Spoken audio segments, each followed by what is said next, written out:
Well, Hello, hello, hello. hello. How are you with the nice new haircut? I love it. I know. I'd sent a picture to Shauna, and she sent it to Ken. She showed it to Kenny. He's like, "Oh, a young Don." I'm like, "All Exactly. right." Go ahead and dye it that nice reddish brown color, and we won't even know how old you are. There you go. There you go. And the beard too, right? Definitely the beard. The beard would be in shock. It's like, wait a minute, it's been gray before the hair turned gray. This turned gray. It's like, Lord have mercy. It's been so long. It'd be interesting to play with that one time, just to do it, to see, just to see. I washed my hair the other day, and the amount of gray was it was heartbreaking.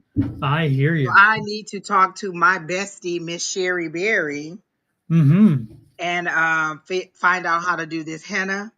Uh-huh. And then put some henna in my hair. So I either could do that reddish brown or I can do that black. But me and Sherry Berry need to have a hair coloring date. Yes, indeed. Yes, indeed. You know, she seems to be doing so much better these days. Her energy is great. She just seems to be on such an upswing, which I love, because it's been a while for her drawing it in. So it's kind of nice that it's finally arriving.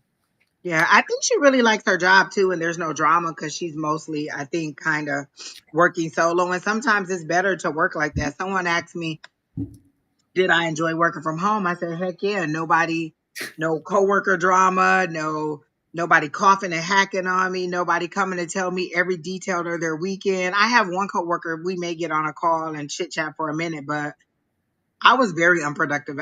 I was less productive at work because we would take 3 or 4, 2 or 3 15 or 20-minute walks, then a long lunch break, and then, oh, let's go and get tea, or, oh, let's go and get coffee. And out of 8 hours, you might have got a good 5, you know? So you're more productive at home, and they don't. Definitely, because I don't have to get up and get dressed and battle through traffic and get you're all Right. frazzled when you get to work from traffic. So I get up, I make my coffee, I get myself ready. And some of my meetings are like at 6 or 6:30 in the morning. So if I Yeah. have to drive all the way 40, like out to where Mayo Clinic is, Uh-huh. that's where our new office is. That's a nice little drive for me. So if I Mayo have the to get to 101 or 6 a.m. Mayo over on Shea? Mayo, I guess off of The 101? well, our address is 56th Street in Scottsdale, so it's off of Mayo Drive somewhere, so maybe off of Shea. I don't know. Yeah. I'm trying to I remember. know I take the No, 101 to that's the something. one. Yeah, that's the 101. Yeah, that's where the big hospital is. Yeah, Yeah.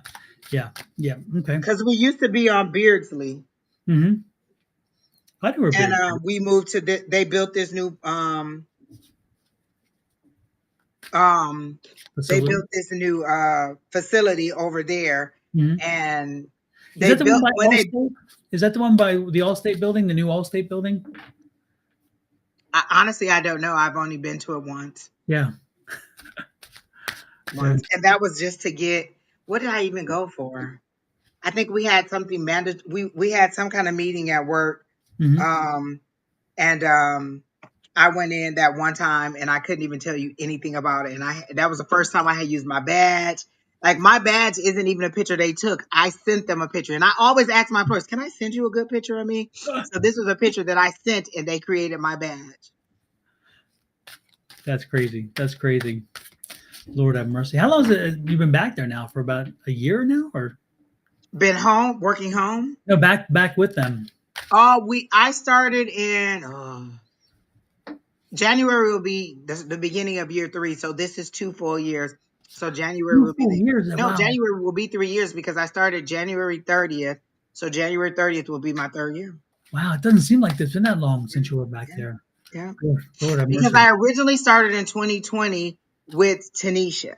Right. Mm-hmm. And we did about 8 or 10 months together then. Then I left and went somewhere else, and I came back, which had to be 22, January 2022. So January 2023 will be 3 years. Holy crap. Yeah. Or 20, what's next year? 2025. Yes. Jesus. Yeah.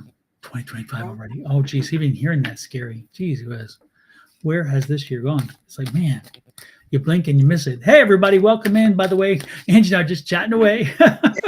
Hey, Brittany. Hey, Quinn. How are you? Hope you all are fine. I noticed my Facebook wasn't working properly, so I just got it connected, and hopefully we'll see some people pop in through that. But hope you both are doing well. Brittany, welcome and congratulations, by the way, on the little one. She's coming soon, right? She should be Oh, here.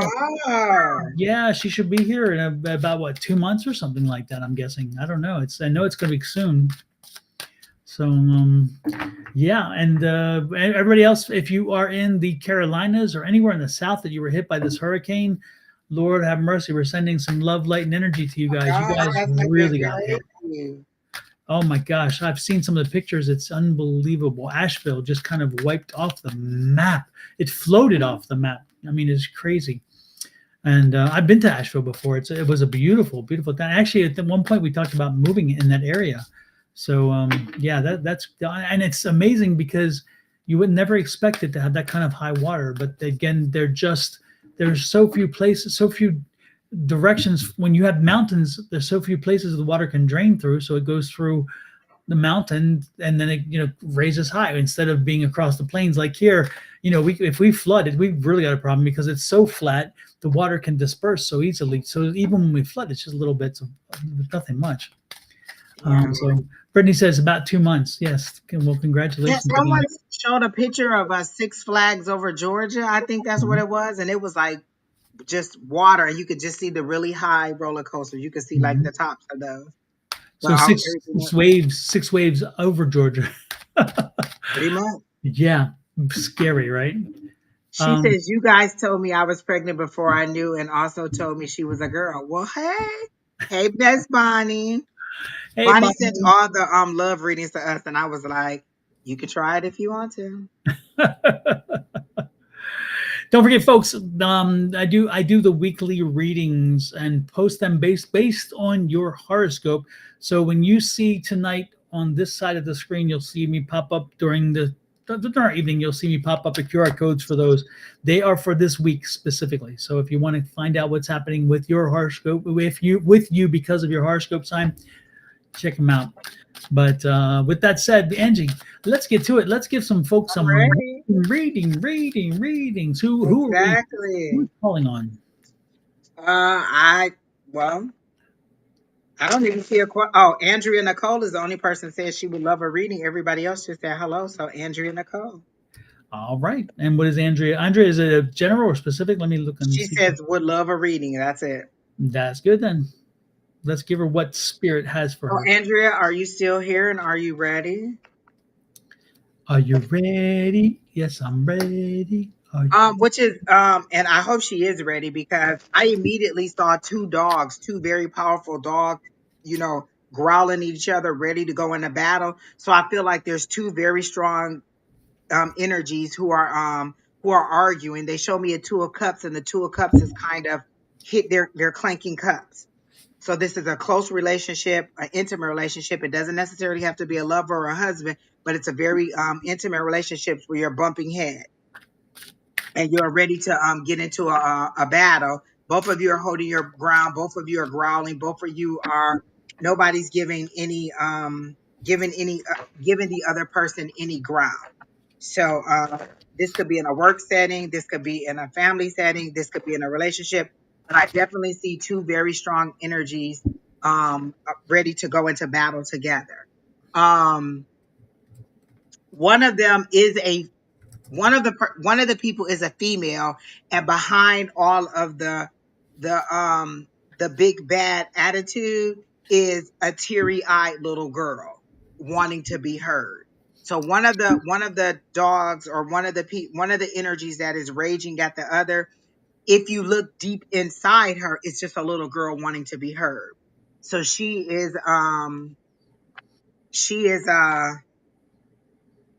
like whatever she's standing strong at is just that she wants to be heard.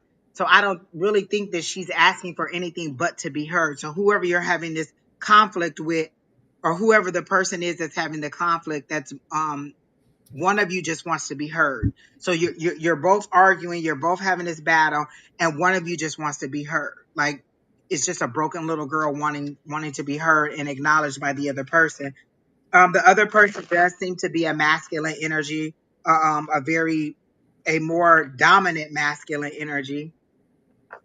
And then let me see what else I have. I heard kiss and make up. Like it's like a grandmother seeing two kids fighting and she's like, just kiss and make up or hug it out and make it up. Like whatever the issue is doesn't seem to be anything that is detrimental or that needs to end the relationship. It just seems to be that you two need to like discuss it reasonably without the anger, without the feelings, without the hurt, or express those things and hear each other's side. Like it's like you're both talking, you're listening so you can make your next point, not to hear what the other person is saying. And they're saying, and this person is saying, hug it out. And it's like a grandmother in the background with her wooden spoon saying, hug it out, talk it out, or work it out and get over whatever it is. So it doesn't seem to be a big issue. But you two are going head up. So whatever that issue is that I'm seeing for you. So that's what I got for Miss uh, Andrea Nicole. Super. Let's see what I get for Andrea. Andrea, you have what, 3 kids, 4 kids? Because I'm getting kids, plural, and I'm getting, again, kids. I'm being drawn to your daughter. Is your youngest the daughter? Because, again, that's what I'm being drawn to when I think of it. Are you having some problems with your daughter? Again, the youngest, which I'm getting, is a daughter. Oh, maybe that's the little girl that is wanting to be heard, because there's 2 people that are going up battling, and one is a crying little girl wanting to be heard. Exactly. Yeah, it could be because yeah, there's something the daughters, and it's interesting because the daughter doesn't want to initiate the conversation but daughter wants the conversation to happen. So you need to initiate a conversation with the daughter again, because, and that could be, I mean, can you confirm you do have the youngest is a daughter? Because again, that's what I'm picking up. It's the youngest and it's a girl. But you need to have a conversation, but do it in a way that you're opening the door and you bring but she needs you have one. Okay. Yeah. So the point is that she needs she needs you to initiate. She needs you to drive the conversation, but she wants to talk, but she doesn't want to be the one. It's for some reason, I don't know if it's like a cool thing or whether or she doesn't want to admit that there's a whatever, but then if you can pull it out of her, I don't know why, but she doesn't. There's something about her specifically in this situation that she doesn't want to be the one who makes it happen, but she wants it to happen.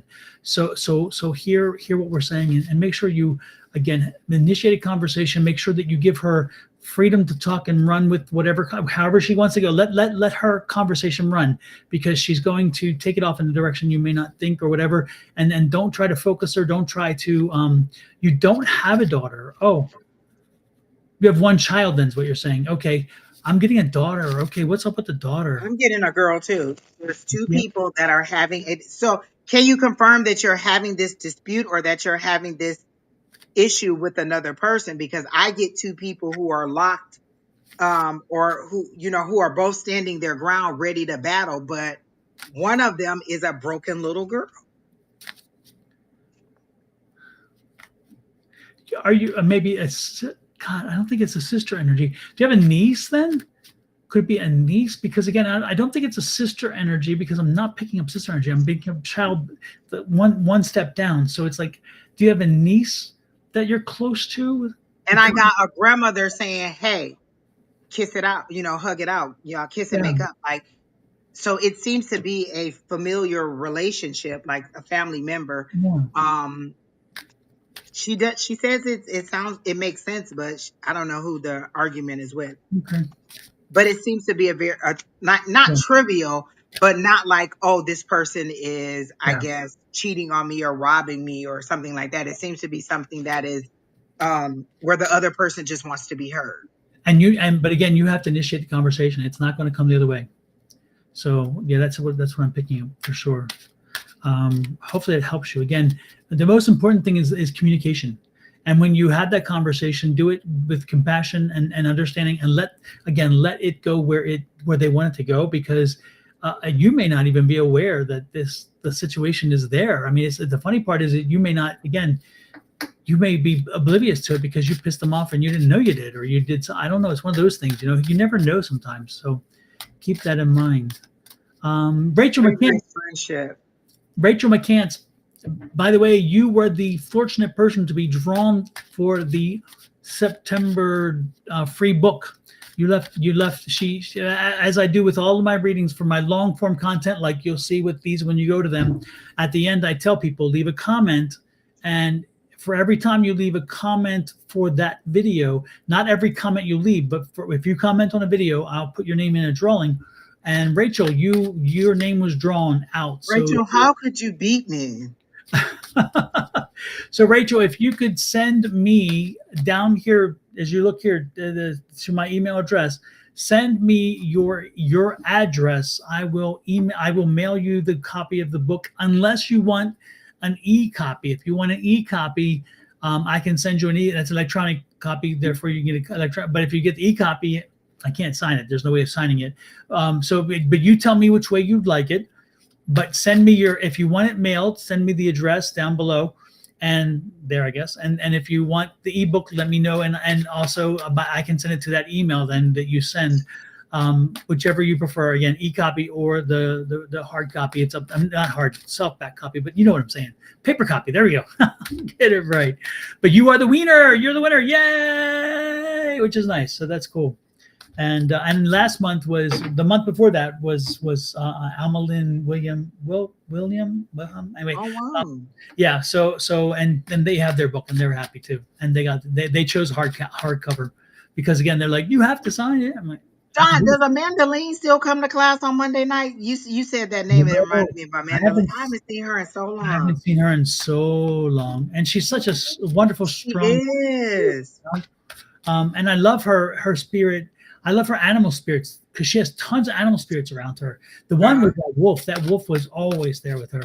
And that every time I saw the wolf, every time I think of my ghost now, Ghost, which is my dog for folks who don't know, my Ghost is my white wolf because she looks like a white wolf. And every time I see her, there are times where I get my mandolin's, face. I'm like, oh, that's a mandolin there. So, it's interesting. Yeah, no, I haven't seen her in a while. Oh, wow. A lot of you said you're eating dinner. What are you guys having for dinner? I had Chipotle. I don't know. I just craved it and I wanted it.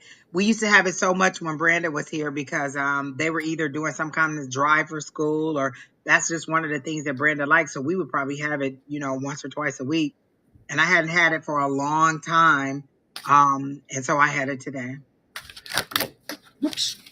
Card went flying. Christina Maldonado said, Rachel McCantis, let your auntie borrow the book after you're done reading it. I'll give it back. And congratulations.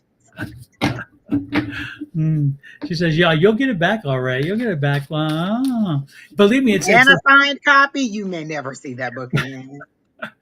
The cool part is it's not a difficult read. So keep that in mind. It is not, believe me. And you don't have to go in order. You can go through, like going through order is great. But if you go in there, one chapter seems to pique your interest more than the other, they stand alone too. Yeah. So you can read them in any order you like. Yeah, and read chapters over and over. Yeah, when I first wrote the book, I did not anticipate that. And yet it's so funny how so many people have come back and said, I started reading your book and I read chapter 1 and then I read chapter 2 and then jumped to chapter 14 because a number of people wanted the health information and chapter 14 is health specifically. And so it's interesting how a lot of folks jumped to chapter 14 and then they jumped over to chapter 19, 20, 18, 19, 20, somewhere there, because that's where I start teaching how to do them, Oh, and, okay, yeah. And then they come back and they fill in. Rachel McCantis says, sorry, my phone passed off from shock. I had to plug it in. Lord have mercy. That is good. I love it. Congratulations, Rachel. And you've been around a long time, Rachel. Yes, a long time. I haven't seen Miss Linda. Miss Linda, where are you? I haven't seen her in any of the chats. Like, is she like off jet setting, exploring the world somewhere? Well, I know recently she was doing the East Coast, North and South. That must be a great thing to do, just travel. Yeah. But I think she's back now. And I know that also JoJo's getting ready to open up her new business with her product. Yeah. So that's kind of nice. Let's see, who is next, Miss Angie? There was one person I saw in there. Who said Rebecca Tanner said she wanted a general, or Rebecca Tasker said she wanted a general.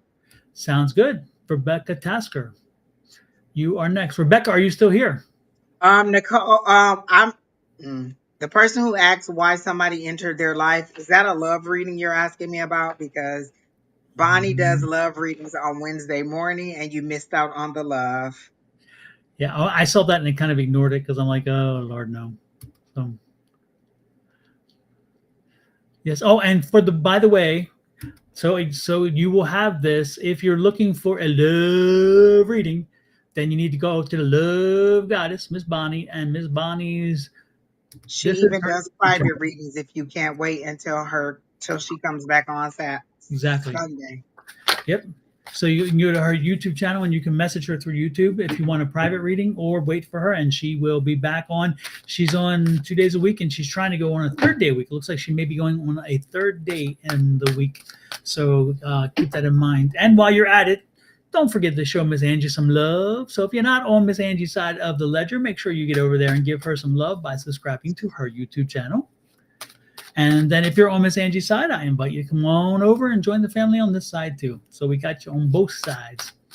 So what you got for Miss Tasker? Let me see. She said general. She didn't ask for anything specific. The card that turned over was a lover's card, and I put it back. So let me see what else we got for her because I just don't feel the love. So let me see what I got for her. Something's happening in June. Because I heard June is the due date. So are you pregnant and there's a baby coming in June? Is somebody graduating in June? Because they're showing me June as a due date. Everything is lush and green. You're getting in a car and the car is loaded to go somewhere. So are you taking a trip? But something's happening in June. I heard June is the due date for you, Miss Rebecca. So there's something significant that is happening for you in June, and it seems to involve travel, and you're packing up the car to go. So is there a family vacation, or are you having a baby? Are you on your way to the hospital, or is somebody graduating? They just showed me that June is the time, and that everybody seems to be packing up. Do you have a little, like I see little kids like a little girl that is running to get in the car too, but the car is packed and you're ready to go. And June is the time. Oh, going on a vacation out west. Okay, so that makes sense. So that I see that happening, and there's a little girl who's really excited and ready to go. Are you going to like a beach or a water park? Because I see waves, I see water, I see fun, I see excitement. I hear don't worry about the cost at all. Like there's a dollar sign and then there's a line through it, like don't worry about the cost. So that must be the pessimism that I'm getting from the devil card that just came out. It's like you're feeling pessimistic, like will we be able to afford it? Is it something that we should do? Should we put it off? And they're saying, don't worry about the money. Everything is going to work out. Um, then they're showing me like a casino with the and you pulling down the lever and you're winning. So I'm assuming you're gonna get some unexpected money, like some kind of windfall of money coming your way. Not that you earned, but seems to be something that is given to you as a gift. So if you're not a gambling person, then this is just showing me that there is some money that is coming towards you. That'll help you make this a little bit more affordable. I hear the word 5,000, so it should be about $5,000 that is coming to you. Ooh, nice. Um, did somebody recently break their leg? Because they're showing me somebody's leg in a cast. Did somebody break their leg, or is somebody in a cast and they're unhappy about it? Um, the cat, yeah, there. It's a beach vacation. Okay, cool. And they're showing me something about somebody in a cast. Is somebody's leg in a cast and they're unhappy? I heard it's healing well. I don't give medical advice like that, but are you worried about if there's going to need to be further surgery or further care for whatever this broken leg is or whatever this messed up is knee? Okay, so I hear that it's healing well, so you'll be fine. So it'll be fine. I don't feel like there's going to be any major things that are happening. So whatever worries you're having, they're telling me it's mending fine. Stay off of it. Of course, whatever they're telling you about not putting any weight or pressure on it, please listen to what your doctor is telling you about that. Physical therapy is going to be seems probably a little bit painful, but they are saying that it's healing well. It's going fine. It seems to be very irritating to this person because they have to sit down more than they are used to doing. Does your son play sports? Is that what the problem is? He wants to get back out on and play sports. but they're showing me the temperance card, and they're saying you're going to have to balance that rehab and let all those things happen before you go ahead and do those things, and before you get back out there full speed. So let the rehab happen. Um, and is there something about scholarship? Does he play football?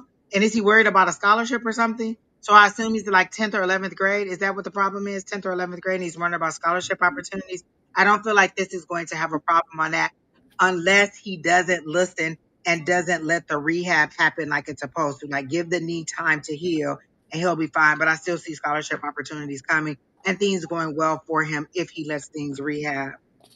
He's 30. Whoa, why are they showing me like but it wasn't from sports because it seems to be tied to work or tied to an activity, like wanting to get back out to an activity, and they're making it seem like the money's still gonna come. Don't worry about the money. So is it because he's off of work and he's worried about the money? So they're saying don't worry about the money, but he's going to be fine. So that's what I got.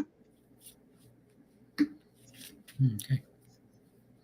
Oh, and the temper card came right up too.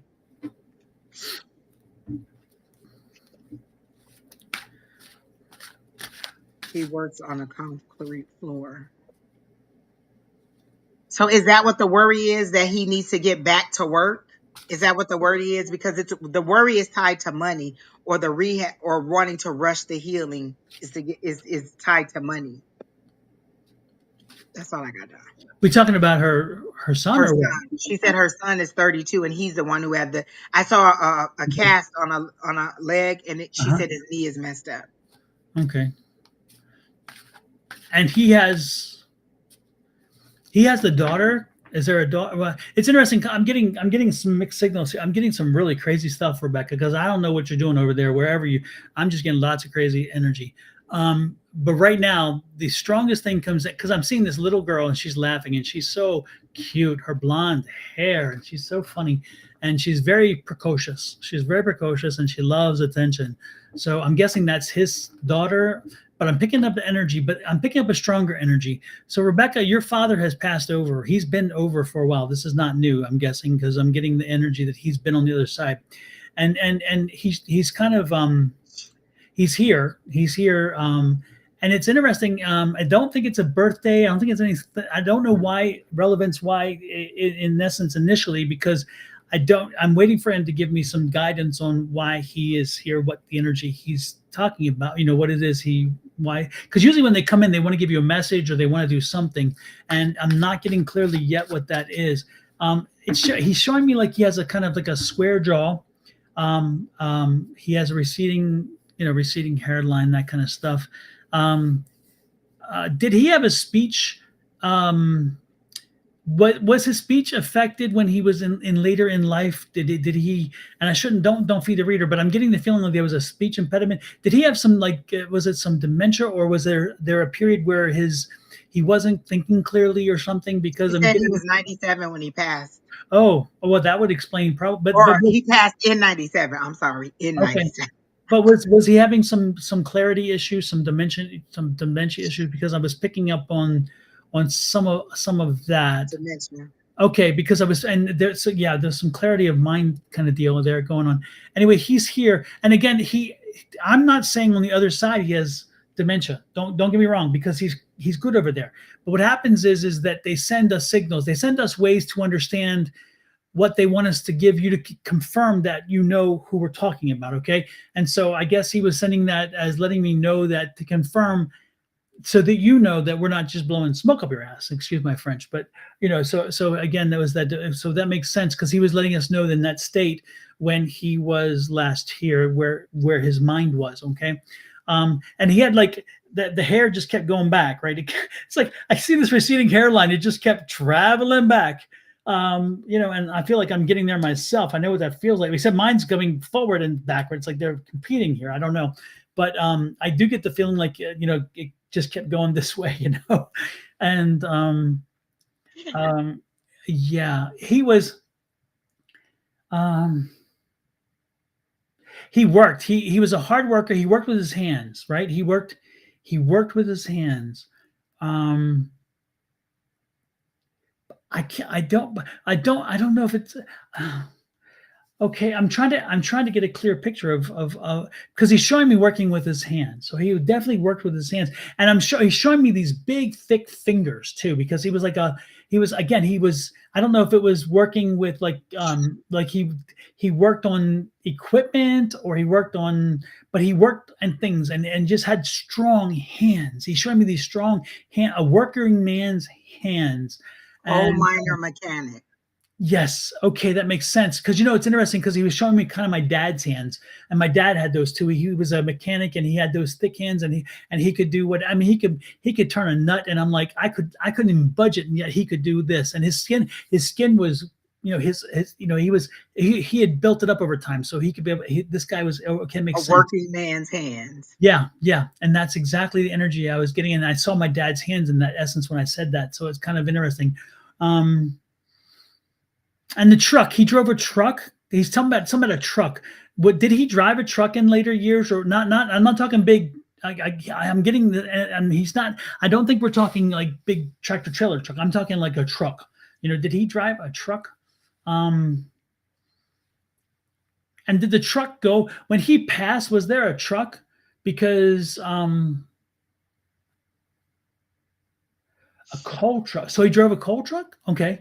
Interesting. Okay, so there's yeah, okay, but it wasn't like a tractor trailer. Okay, that makes sense then. So it's like okay, interesting. Wow, because I'm sure he showed me the coal truck. He showed me a truck, and he showed me driving a truck, and he liked it. I mean, that was fun. I mean, he enjoyed life. This is a man. He didn't complain.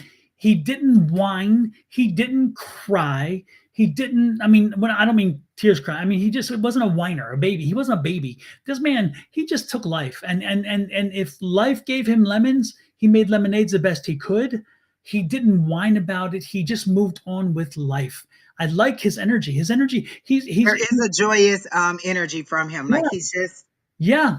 Yeah. And he loved family. He's telling me that he loved family. He loved being around family. He loved being a dad. He loved being a grandfather. He loved being a spouse. 10 Um, kids. oh Jesus, criminy! No wonder he's showing me family. This is Raised more than 10 a family. kids. This is a gaggle. I mean, it's holy crap. Little Um, house on the prairie. I'm telling you, Lord have mercy.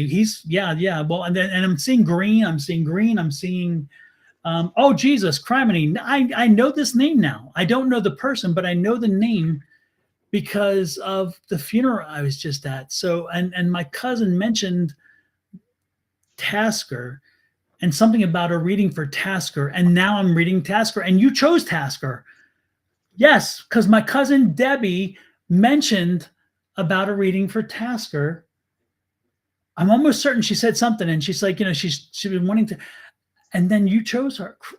Do do do do We do. are here all the time. Yes, Right yes, on the money. yes. So you're from West Virginia or West Virginia, Pennsylvania, that little area there where it all kind of crosses. West Virginia, though, that area. Oh my gosh. Well, that makes sense. A lot of this now makes even more sense, which is crazy. Yeah, but I think he's just coming here. I don't know if you're going through something or if you're going through questions or you're going through a period where you just need to, you need to feel something or whatever. He's there to let you know that you're not alone. He's there to let you know that, and he's here. I mean, when I say there, he's here or there, he's both, right? But he is here to let you know that he's always with you. And anytime you need him, call on him. And when I say call on him, I'm talking like we're talking right now. When I'm talking to you, this is the conversation. This is the way in which you speak to him. Speak for him, call him in, and then talk to him and make sure that talk to him like you would talk to him any other time. Don't talk to him like a baby, like when he was dementia you tried to whatever. No, talk to him like an adult, like you would otherwise. Have the comfortable conversation. Know that there will be no judgment, because on the other side there is no judgment. He never really shared a lot of judgment anyway. He wasn't like a judgy type guy, but he did have his judgments, don't get me wrong. Common sense. Exactly. Yeah.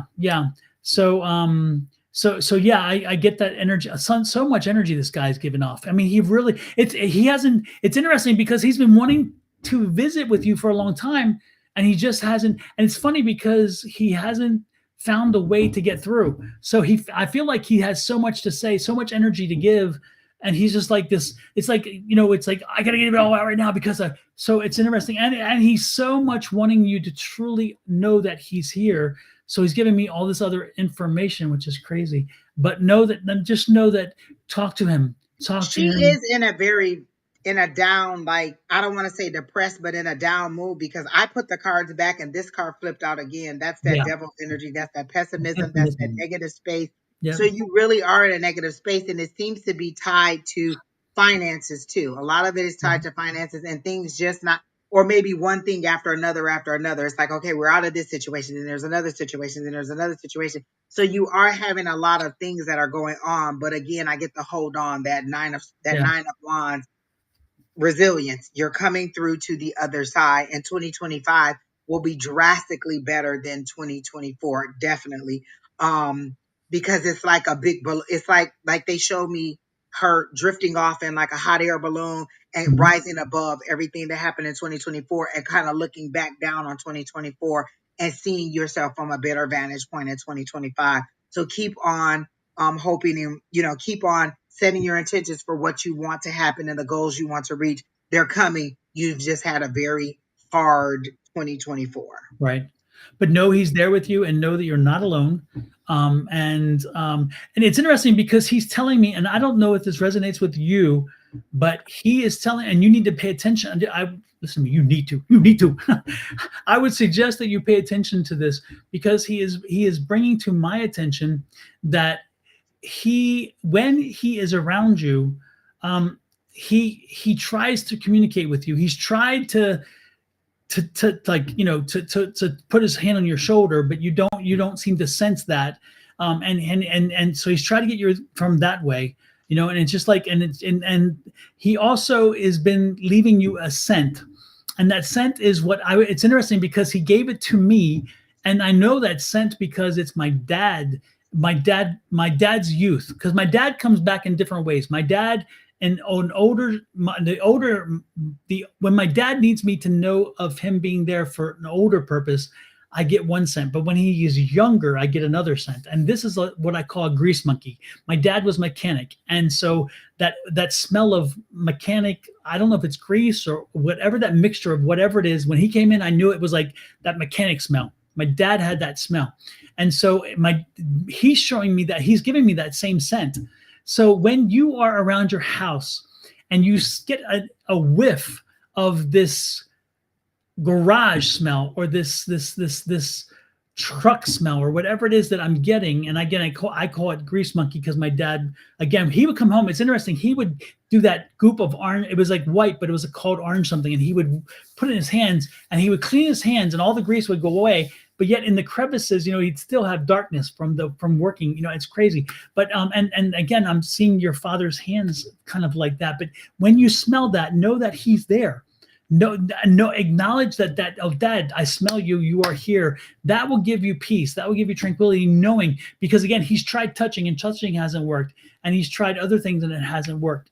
But scent, he said, you'll know that scent, you'll know the scent, because it's my scent. So whatever that scent is, and again, it's something tied to that. So know that when you get that scent, that is him there with you, and have the confidence that you are not alone. Okay. And over time, don't be surprised if once you get the scent, and once now you're smelling the scent, that you're more aware of what is happening around you, and then you'll feel him touch you, because now you're open to having the touch. You're open to knowing that he's there, because again, it's part of the knowing. You have to be alert and aware. And we often walk through our day, and so unaware, so unalive with things. We just kind of like, whatever. And spirit's talking to us, giving us all kinds of information. They're giving us all kinds of inspiration, and we're like, I don't know it, because I'm just going through the day.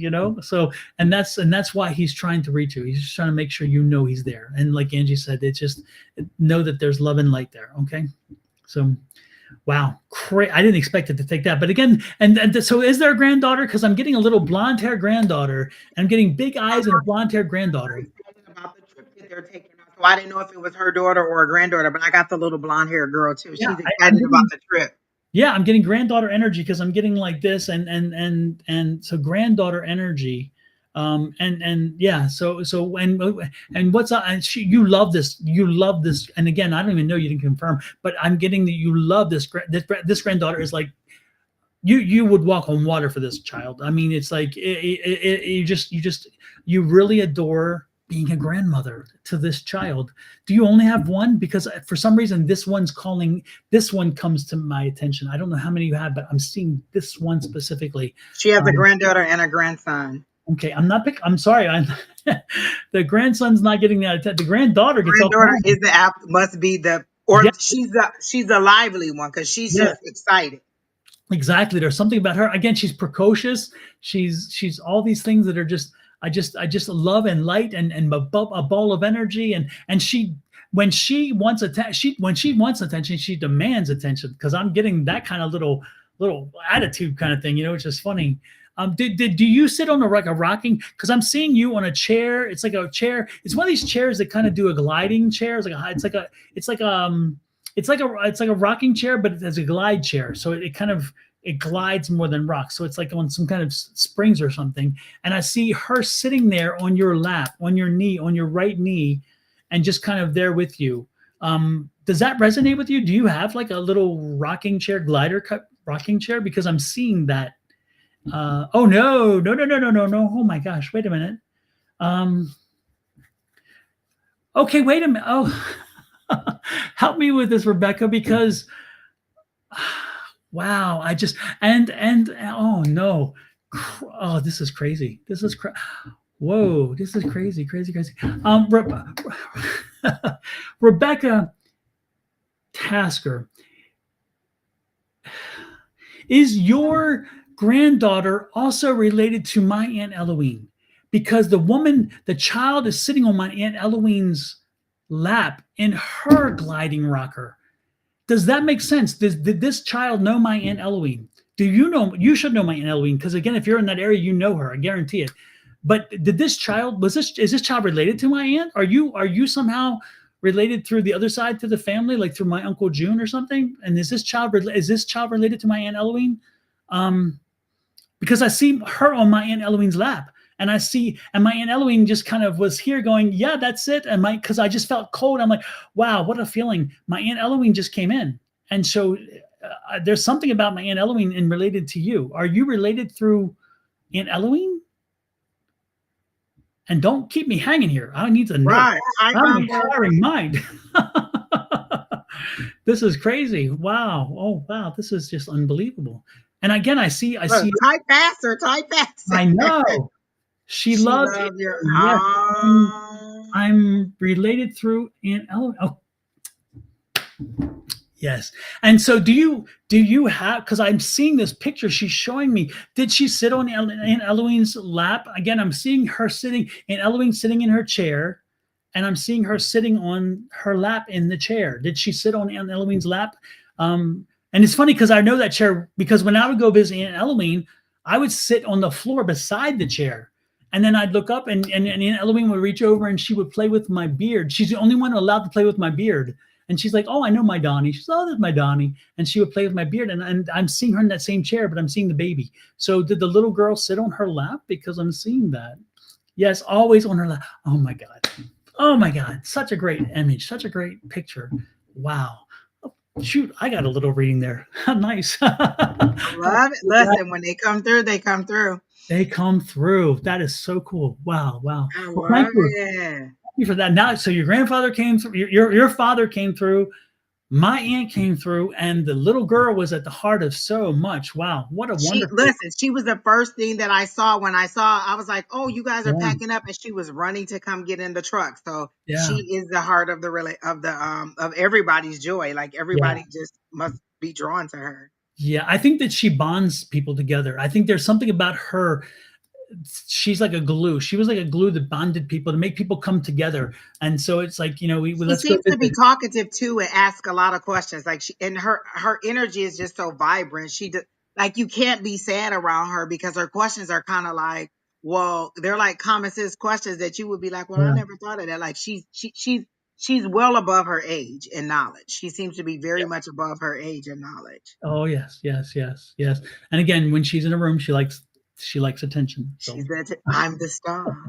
she is Am indeed. I the drama? Could it be me? Yeah. Well, thank you, Rebecca. What a wonderful read. Thank you for I love thank you for bringing that it. energy. I'm so wow. Such a great way to kick off an evening. Exactly. Oh my goodness. Wow. Wonderful. She loves to help Norma in the bakery. Very nice. Very nice. Okay. Wow. Thank you again, Rebecca. Appreciate that. With love and light, I'm Well, gonna it was have nice to meet you, Miss Rebecca, and I'm glad I saw your name and I just was like, oh, I like that name, and I picked it. yep. I And love I didn't say anything until and it clicked finally. It was like it didn't even until later. And like, what the ding ding ding ding. I'm telling you, my lights the bulbs sometimes are dim, but when they Look, come one of y'all go get her on this chat. So get her in the chat.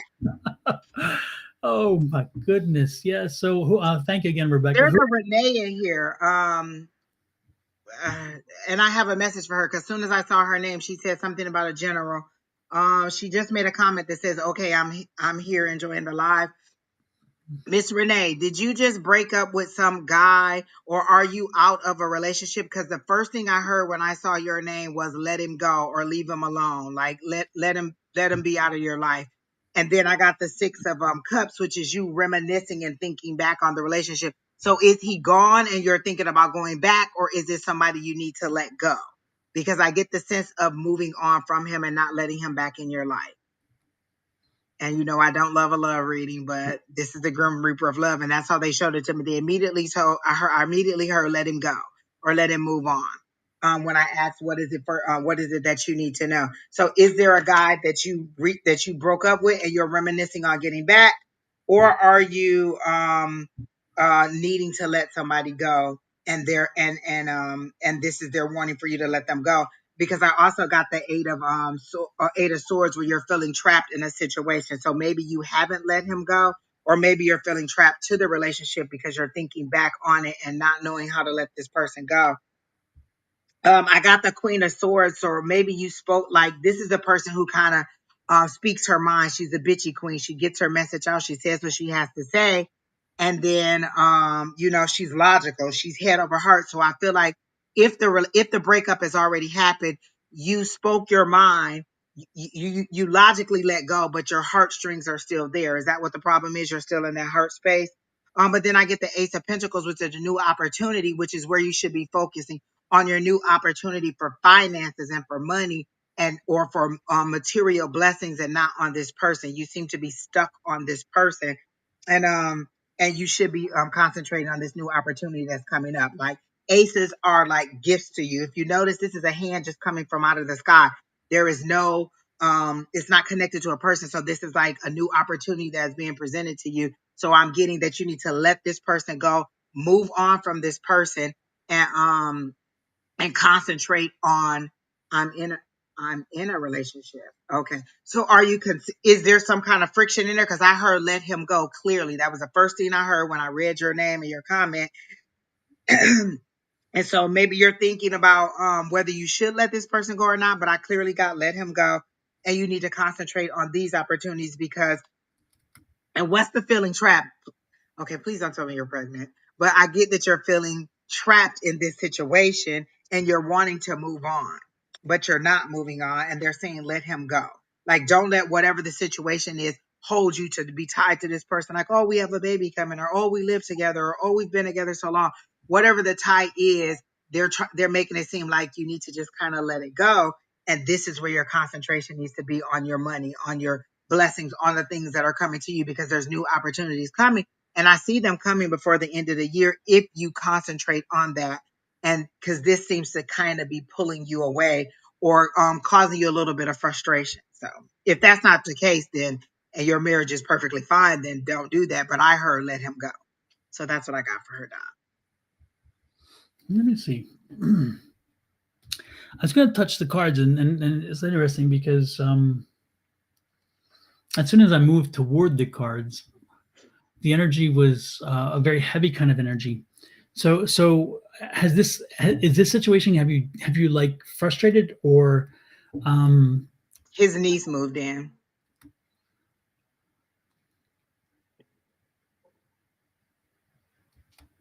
And but it's like, yeah, there's some there is a there is a there is a yeah there's something there's just a really unhealthy energy around the whole situation, and I don't know what it is. I can't kind of get my head around it. um And that's why her let him go. Like whatever's making you feel trapped. So it must be that situation because she says she's unable to work. Are you unable to work because this person is there, she's in your space? And this is what they're saying. Your new opportunities are coming up. And that's why, you know, this is where your concentration needs to be on your money and not on this situation, which is having you feel like you have no way out. yeah, yeah, this is not a healthy, definitely not a healthy situation. It's something has to, something's got to give, something's got to be worked through, because this can't persist. This you're not gonna, this will not end well. And it needs to, it needs resolution on your part, you know. I guess is about the way I see it. I don't know. Yeah. Yes, she needs her space. And that's why her immediately, as soon as I read her name, she didn't ask any questions. I just read, I think she said hi, and I immediately heard let him go. Mm-hmm. And then all these cards came up like you need to speak your mind. You need to just speak up and say this isn't working. That's why that Queen of Swords came out. That's a bitchy sword. That's the bitchy queen who comes out, says what she has to say. She used logic. You know, she cuts through the BS. That two-edged sword. She's two-sided. She's cutting through the BS. She doesn't mince her words. She says what she has to say and let the chips fall where they may. And I'm even getting goosebumps on that. You need to speak up. Like they're giving me that tingle in my throat. You need to speak up. You need to speak your mind and say, hey, this just isn't working. Like I understand we let her move in for blah, blah, blah, or whatever, but it's unsettling you and your money is being affected. Mm-hmm. Yep. No, I totally. Yeah. Yeah. There's. Oh, there it is. I just feel like there's. Yeah. Something's got to give. You know. And so yeah. That's all. That's about it for me. And that came up clearly, like immediately as soon as I read her name. Like so that's going to tie up your money. The opportunities are coming because that's a new opportunity that they're showing me that could be coming for you. And this situation, this relationship is tying up your money, holding your money back. So you decide how you want to move forward with that. Exactly. Hmm. Oh, she just told him he has to go because she's exactly. I see it. I see it. And does he feel like he has to choose between his niece and where's her mom? It's his niece. Where's her mom? Which means that's probably his sister or brother's daughter. Mm-hmm. Okay. Well, I mean, I hate to say you need to choose between this money and his relationship, but that's where you are with it. They're telling me that this is affecting that. Like this situation, this frustration, you feeling trapped is affecting your money. So if you want to expand your business, make more money, you're going to have to make some tough choices. That's all I got done. Yeah. I don't have much else either. Hmm.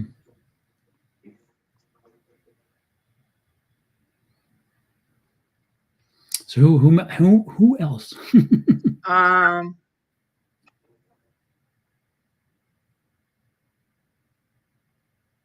oh, the mom passed from cancer in 2020. Okay. No, he's ready. She passed from cancer. I don't know what that means. Okay. Um, I don't know. There's a Tania in there. There's Hey Umber. Hey Keena. There's a Roseanne Darby who had been asking, but she wanted specifically, I think I passed on I'd love a present reading or message, please. Oh, okay.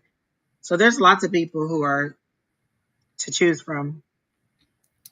I'll let you choose. You're on a roll so far. You've been choosing well so far. Oh, then I liked gosh, what was her name? Tania. Okay, Tania it is. Oh, she's trying to write a book. That's right up your alley, Don. She what? She's trying to write a book. Okay. So let's see what we got for Miss Tania. Immediately I heard just write the book.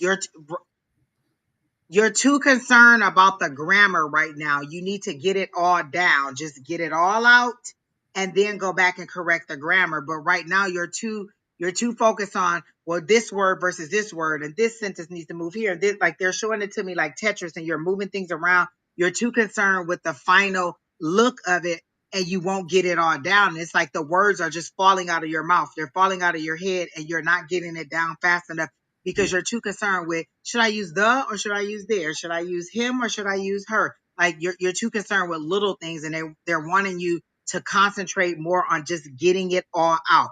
Either typing it all out, getting it all out on paper, just getting the story out, and then going back and making the edits or making the refresh of, how you want to organize it, but at least get it all out. That's your problem. And the words are just kind of like, it's like they're coming from the back of my heads, and I don't know what the book is about. It's like memories. They're falling forward to the front of my head, and all of it's just trying to get out at the same time. But because you are um because you're so heavily um critical about the wording and the way the sentence structure is, you're not getting it all out. So they want you to get it all out first. Hey, seashells. I haven't seen seashells in for years.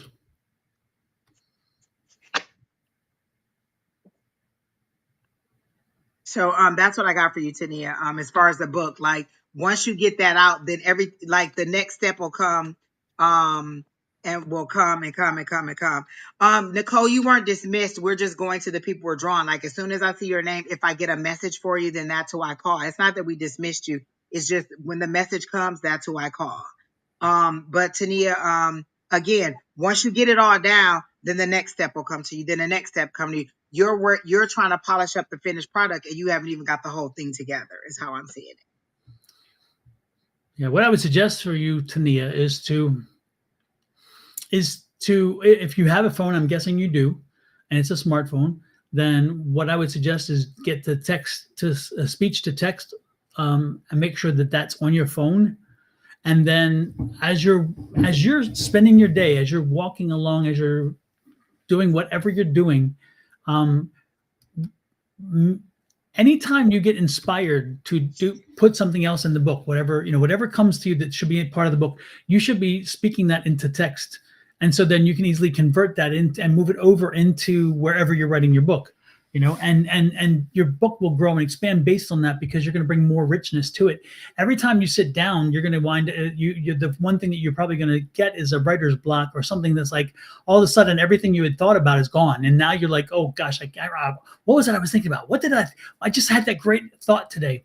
This way you can do that. This way, by doing the speech to text, you can share that thought, that memory, that whatever, to yourself, and then later on add it to the book wherever it fits in, and you'll give again more richness to the book, because you're going to give a lot more detail in the book, or insightfulness in the book. So make sure you have that as a function of your phone, and things that you can do to again bump up the work.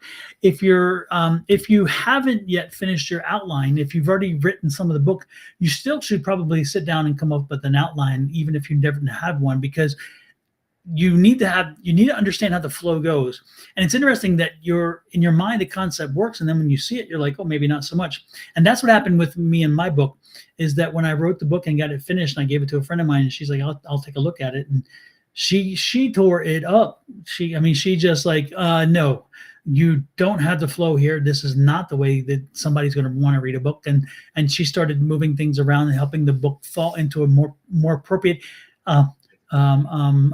structure. And without that, the book would have really, I truly believe, would have fallen on its face. First of all, because it was another 12,000 words or so, and that did not need to be had. And there was a lot more research that did not need to go into the book, which was taken out. Again, because the other thing I was going to suggest is make sure that as you're working through it, bounce ideas off of people, show people some of your work, give them an indication of what you're doing, have people buy into it, because when you hit, Trusted people. Don't just give anybody to oh it. yeah, Like I had a specific number of people that I let read. Like and I would give them like, okay, I made some edits, give it to a specific number of people yes, because you don't want to just give it and then next thing you know, it's all over the internet and somebody else is taking your idea. So be exactly. specific on who you give your information. Yep. And make sure it's somebody you trust about their judgment, because giving it to just anybody and not trusting their judgment, that's not going to do anything for you, because all it's going to do is frustrate you, because and if you know some voracious readers, some people voracious readers, if you know some voracious readers, some people who love to read, those are the people who know what a book, how a book flows. They'll know, and they're the best, because again, they know, because they embrace books, because they embrace that, they know it. And so they would be wonderful to choose. Also educators, but be careful with educators to a degree, because sometimes they get so tied into a The period grammar. here and exactly that they bury you with grammar, and they overlook the more important thing is it readable? Is it not readable? That's the key. If your book's not readable, it's not going to get read. It's just not, and so you And want to give try it. reading it out loud to yourself. Like if you get stumbled over your words while you're reading it out loud, other people are going to stumble too. Like Yep. just take a chapter or two and kind of read it out loud and see does it make sense to the flow of you. Reading it in your head, sometimes you read it as the way you think it's showing, but that's not what it is. So read it out loud, the words that you're actually seeing, and see what it sounds like to you. And remember the audience you're writing it to, because again, you're not writing it to yourself. You're right. You are writing it, but you're not writing it to yourself. You're writing it to an audience. And so no, come up in your, come, sit down for a short period of time and think about who you're writing for. Is it a male? Is it female? Is it She both? said it was Is it something both? about ascending to the 5D. Is that what you said, Tania? Something about moving to the 5D? It's metaphysical for sure. No, I understand, but know who you're reading or writing for.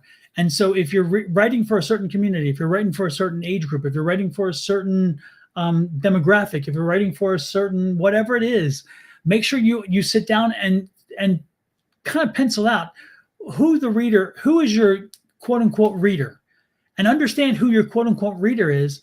And then as you write, go back and say, does this fit that demographic? If when, like for me, when I wrote, unfortunately, the one thing that I did is I prosecuted a case. And that was why my book sucked at first, because I prosecuted a case on affirmations. And I'm like, what? And my friend, when she read it, she's like, I didn't ask. You don't have to try a case. You didn't have to write a legal brief. You had to write a book.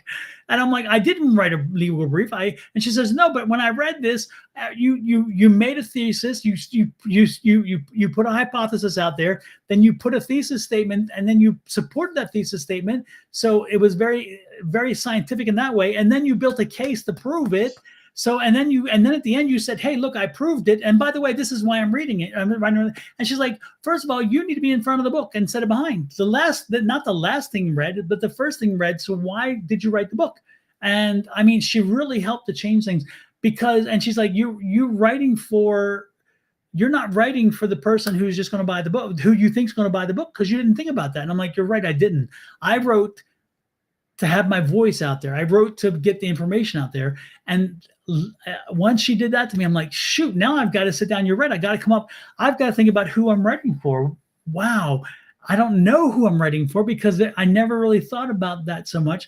And then I did. I come up with somebody whom, again, this idea of who the metaphysical practitioner would be, who are the people who would use affirmations, who are the people who are frustrated, who are the people who are not moving forward. And I went back and had to get rid of some terms, because she told me, she's like, who says that? I said, I say that. And she says, but people don't say that. Attorneys may say that, but people don't say that. And I'm like, no, okay. It took me, it was shocking. It was shocking, because I needed the wake up call. So what I'm asking you to do, by the way, is do the same. Give yourself a wake up call. Make sure you vet it, and make sure you figure out who will read your book, and then make sure that you give it to that person, that type of person, that person who exemplifies that, and say, can you read it? And what do you think? and then and listen closely. But again, be careful who you give it to. Like Angie said, make sure they're going to keep it close lipped and zipped. And secondly, that they are going to be giving you valid feedback. If they're not somebody who reads a lot, then they may not be the best person, because again, some of the best people to give you feedback on a book are people who read them. I know it seems counterintuitive, but it's sometimes the most intuitive thing we miss because we're in the moment, you know. So there you go. I'll And somebody who's not going to be afraid to give you feedback. Like yeah. I gave mine to friends who I had known for years, and they weren't, well, one of them wasn't afraid to give me feedback and be like, well, what? This doesn't make sense, or this doesn't. So make sure you give it to people who aren't afraid to give you feedback. But when you do that, be a friend. And what I mean by that is, if you deem worthy the individual to give you feedback, be prepared that the feedback may not be what you're looking for. Listen to what Don got it. He's like, wait, what? This Yep. isn't the best book ever written. You want me to do it over? Yep. And believe me, it tested my friendship in that sense, because I'm like, no, I asked her, so I got to suck it up, Buttercup. I was pissed. I was butthurt because she just kicked my ass, and I was like, what the hell? And then, but I said, you know what? I asked her, and so if I didn't want the information, I should not have asked her. And secondly, I needed to hear it, because I'm like, you know what? This is what she knew I needed, and she is good enough. She believed in our friendship enough to do that for me, to be honest with me, and I Listen, appreciate your that. friend sounds like my 10th grade English teacher, and I cannot remember her name, but listen, she would bleed all over your paper. She get that red pen out. Zzz, your paper looked like it got sliced to hell and back. She was Yeah. not. Oh my gosh. Yeah, I had a coach. He was you know how coaches were also PE teachers, right? And they were driver ed instructors. And they were the two things that would happen in our Baltimore school system. And the coach, man, he was the funniest dude. And so instead, because he didn't give written tests, you had to do something. And he would get up there and he's like, 0. He was the funniest dude. I mean, he My was. gosh, that must be just gym teacher or PE teachers in general. Because my PE teacher would be like, "I make some pretty little E's on there. I'm real good at making an E on there. If you don't do a good job, I'm real good at it." Yes, but he was so loved and he was so funny. But man, he when he gave you, and he made it 0, and you're like, oh damn, dude, really, you know. And I was not very good at the PE stuff, and so. But he always, I think he had mercy. He's like, that fat boy, that little fat boy, you know, because I was 300 pounds when I was 16. I was a big boy, and so he's like, I'm gonna have to just whatever. So I never got the 0, but I knew we would, and the whole class would crack up. We would all just be rolling because he was so good at that. He was such a nice guy. But I doubt he failed anybody actually. But anyway, crazy. And how I'm going off of that, I don't know how I got there. But point is, Right. let them give you feedback, but make sure that you appreciate their friendship, that they trust you well enough as a friend to give you the feedback. Don't make them feel uncomfortable with what they give you, because usually it's valid and it's worth hearing. So make sure you do that. And everything I just gave you had nothing to do with psychic. It was just based on my own experiences, pretty much. That was the one thing. So know that I was giving you nothing psychic. I was giving you feedback based on an author. And Angie again has written a book too. So we both come from experience when we talk to you. Yes. So Good. Miss Miss Nicole, are you still here? Um, with the custody issue, because I do got information on that. If you're still here, Miss Nicole, and they're very specific about it. Um, I don't want to put your business all out there unless you're still in the chat. So if you're not still in the chat, I'm not gonna put it out there. You're welcome, Miss Tania. And Rebecca, if you're still here, let me know. Just say something, say yes or something, because there was one other thing that came through that I wanted to mention. Because I Oh, need you to. know what? I remember you saying her name a while ago, Yeah, or putting it in the chat. So maybe yeah. she didn't read the chat. Oh, okay, yeah. She may have left because Um, she's on the East Coast, so it's probably late over there. oh, yeah. 11:30. Miss Nicole. The first card that came up for me was the Four of Cups. So that means that, and they very clearly showed me like they're like the court giving you a list of things that you needed to do. And are you not doing some of the things on that list? And I got the 9 of Wands because you're saying it's a very hard time. So this is really 9 of Wands is, if you can see him, this is a person who's battle torn. He's been through a lot of stuff. Are the kids not in your custody now? Because I feel like you're trying to bring them back into your home. Is that what the truth is? The kids are not in your custody now? And they've given you a lot of things that you need to do, like a list of things. You need to do this, you need to do this, you need to do this. And you are trying to kind of circumvent some of them things and not do those things, or you have a lot of reasons as to why. And I feel like you've been to court at least 3 times. Like you've been in front of this judge at least 3 times. Is that true also? And you're getting frustrated, and because you feel like the judge is being hard on you, but they're saying these are the things you need to do. And are you showing? So you do have your daughter, but are they giving you a list of things that you need to do in order to keep custody, or in order, because you're saying it's a custody battle. So are they giving you a list of things that you need to do, or a list of things that you need to show and prove?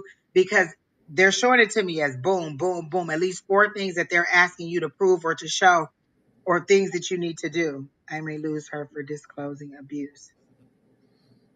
So is that why they're giving you the 4 things that the series of things that you need to do? And you're not doing some of the things that they're telling you because you're refusing something. This is something that's being offered to you and you're refusing. Or are they offering you a custody settlement that you're not in agreement with because you don't want her to be with the other party? Because whatever the offer is, you're not taking it. You're not wanting to do it. And then I did get that 9 of Wands where you're feeling battered and bruised and beaten up and just like, but it's a resilience, a list of what I can and can. Okay, so they're showing me that. And you're not, they're saying that you're not following through. And I feel like you've been in front of the judge 3 times. And so at this point, it's a frustrating thing that's going on with you. And it's frustrating too for sitting back and watching what you're reading as well, Angie, to know that that card, that 4 of Cups that she gave, that Nicole, that she drew for you, she's showing you that the court is trying to work with you. They're trying to give you a lifeline. That was the gift. That was what that 4th cup is about. Is giving you. So by giving you that list, they're giving you a way to make this happen. You need to follow it, but again, appreciate the fact that they didn't have to give you that opportunity. So make sure that you're cognizant of the fact that even if you don't like it, you don't like what they've given you, it's their way of at least giving you, helping you to a degree. Okay, so it's a lifeline. Take that lifeline. Make sure you hold on to that lifeline. And is the issue that you like, okay, because you said abuse, it is it that you got out of an abusive relationship and the other person on the I think it's the other party was abusive to the child. That's what I'm picking up. third time is the last time? Okay, so I see the third time. Okay, so they're showing me the third time. She says, yes, says I'm coaching. I was confused on what I was able to do. And I've seen the judge 2 times. I did follow. It's for therapies for my daughter. Okay, so that's what it is. So be clear about what you're doing.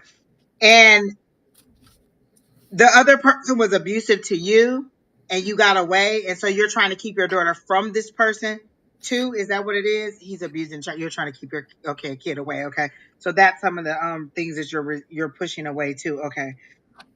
So then so I got the Page of Pentacles, which is somebody coming in to give you information or coming in to have a talk, give you, it's a conversation. Usually a page is it's like communication, somebody coming in to give you information. So you're wondering if this attorney Cayenne is that person. And I don't know that he is, but I do feel like somebody is coming in to give you information or to give you good news. So there's good news coming. Was that the Cups or Pentacles? Which one was that one? This is the Pentacles. Pentacles. Okay, thanks. And so this says good news about money, career, education, or home. So good news is coming to you from somebody. It's usually a younger person, usually what they say about pages. But for me, this is all about the communication. Somebody giving you good advice on what you should do and how it is. I don't know that it's this Cayenne lawyer person that you're saying, but somebody is coming to give you some good information and to help you out, to help you get back on track, because you feel frustrated and you do feel like the judge is against you, but they are really trying to help you out. And I see you being tearful. Are you breaking down in court and being frustrated with them? I see that too. Like you're really like you're afraid. There's a lot of fear on your part, and you're like, I'm trying to do everything, but there are things, but it's not you're not doing exactly what they want or the way they want. There's something about you're not doing per the instructions that they're giving you, and you're feeling frustrated, like I'm trying. And you just feel like everybody's kind of stacked against you. But I do feel like good news is coming, and I do feel a good outcome for you. I do get the fear, I do get the conflict, and I did get that Five of Swords where you're feeling defeated. But I feel like if you kind of get back on track with what you're supposed to be doing and listen to this advice that's about to come in for you, you will get a good result or a better result than you're anticipating. So stay positive, stay focused on the things that they're telling you to do, and make sure is the court date in November? Is that the next court date? Is that why you're so scared? Because I heard November. Is that the next court date? Is that what the issue is? You did. You broke down the court. So is the next court date in November? Is that what the big thing is? And you don't want to lose her for the holidays? Your support system seems to be kind of high and low too. Like sometimes they're for you, sometimes they're not. Like there's a lot of chit chat or chatter in the background about people trying to tell you what to do, like family members. Your family support seems to be highs and lows. Like it doesn't seem to be a consistent flow. It's January. So what's in November? Because there's something very specific about November. I felt that too, like a motion for an emergency order, emergency protection order, or something like that. Yeah, there's something in November that's going to happen that's coming up. I see that clearly. So that's why I thought the court date was in November. So be mindful. But again, try to stay on track with what they're asking you to do and to document. Make sure you document everything, times, dates, whatever. Like, oh, I called the doctor on this date and tried to make an appointment and they didn't have a date till this, or I couldn't get into this. Make sure you're documenting everything. You're keeping a list and it's accurate, and that you're coming there prepared. Okay, well, you're not sure about November, but I get something for November. And um yeah, just be honest. Again, I'm getting be honest too. You keep thinking your daughter will be taken to the therapist, taken into a therapist, taken to a therapist. Are you against her going to see a therapist? Why are you against that? Because I think you said something about the court wanting you to go to. Why are you against the therapist? Oh, okay, So how come you haven't taken her to one already? right. I mean, you said you have custody of her. How come you haven't taken her to one? And is that one of the things they're telling you to do that you didn't do? And usually, if the court is ordering it, I don't know what your income is or whatever. In some situations, if it's abuse, then talk to the therapist about abuse. Exactly. So go ahead. Why aren't you taking her? That's what you're refusing to do. These things are being detrimental to you.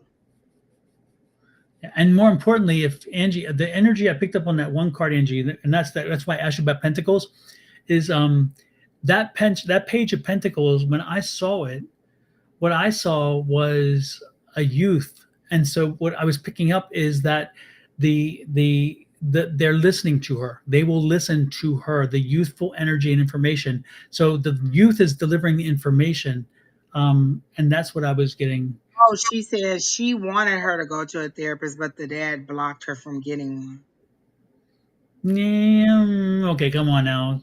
You and I need to talk because Nicole, that one doesn't seem to hold much water because I don't see a court not allowing that. That doesn't. He You're refused to choose your therapist, and you gave him 3. So did he block it, or he just didn't? He wanted one that was different than you chose. but yet you have custody of her, so you could have taken her. I think you need to get that child to a therapist because again, they're listening, and that's that card. That card saying that they will listen to her. They will Yeah, listen to her. They need to. that's So, the so you communication. need to move Yeah, mountains to make that happen. And again, that's the change that has to happen. You no more excuses. You need to get the change has to happen. You have got to get that child that, and you have to be patient yourself because you're frazzled. You're impatient because you're frazzled and you're frustrated, and this card is saying no. If you want happiness, if you want a very, and this is Pentacles, if you want that, then you have to You have to be patient and work the system. But again, you if you and again, I don't practice family law, I never did, and I'm not giving you legal advice, but what I'm telling you this much is when I was in the family law courts and when I did a few family law cases, when you, very few, but I did, and when you, if you were to submit three to a court, the other side would have to pick one. The judge would make sure the other side chose one of three. If you've given three and you said they won't choose any of them, I kind of find that difficult because, again, the judge would say, hey, you've given three, which one? And tell the other side, pick one, not pick none, pick one, and you could complain. So again, there's some things that aren't filling in the picture here, and I'm not going to go into that. But what I'm saying is, Nicole, there has to be a change. Something has to break, And also, are you seeing like a therapist or group or like a survivor's group? Like if there was an abuse, if you're experiencing abuse, sometimes if you go to one of those groups, they have resources that'll help you to find the people that you need to get the information, to get what you need also. So you may need a support group also. Yeah, but he can be a narcissistic manipulator, as a lot of people are. That doesn't mean he can manipulate the court system completely. Is he the money in this situation? Is that what you're trying to say? He's the money in this situation. Is that what you're trying to say?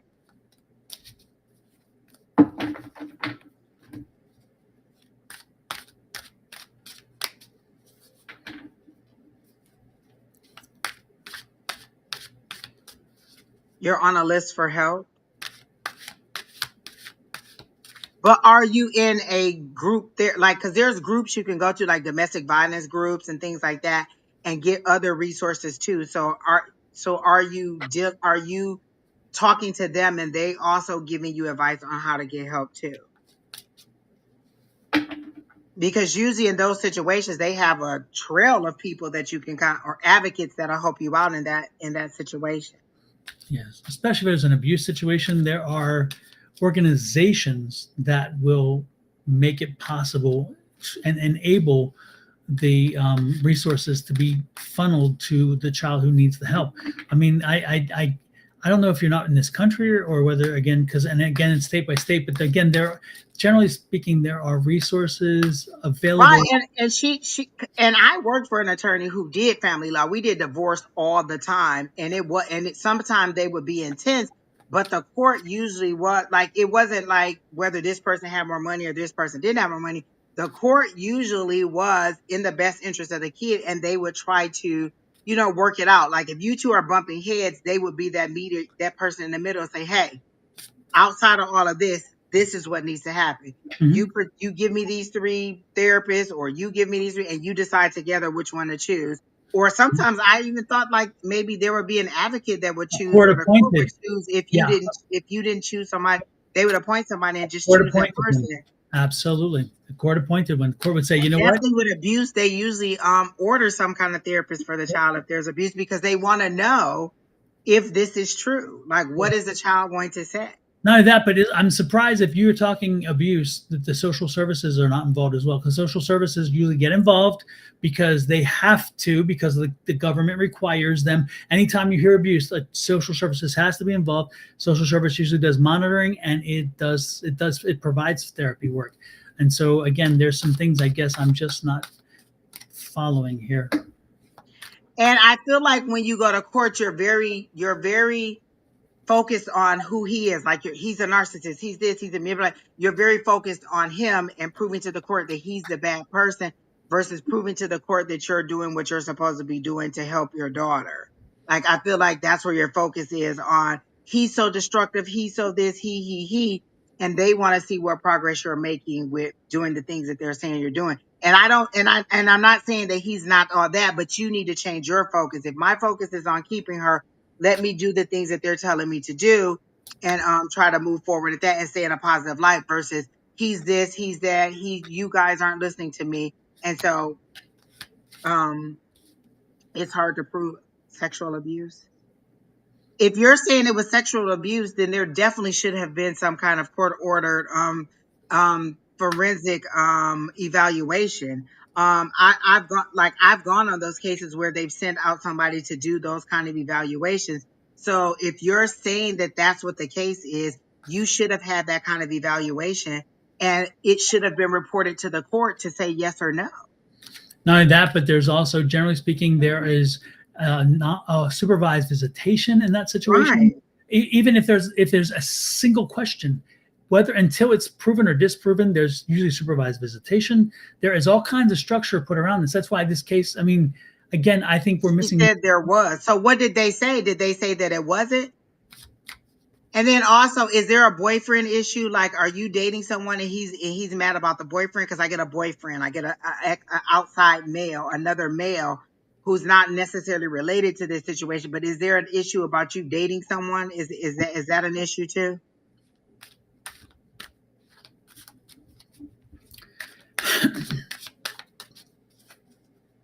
Is this a small town? Like, are you like? Because she's saying she's upset over all these things, and it should have been all those things, and they're not happening. Yeah, but children usually go into a district situation, which is usually a county situation. So usually you're in a county court, which means you're in a larger court system.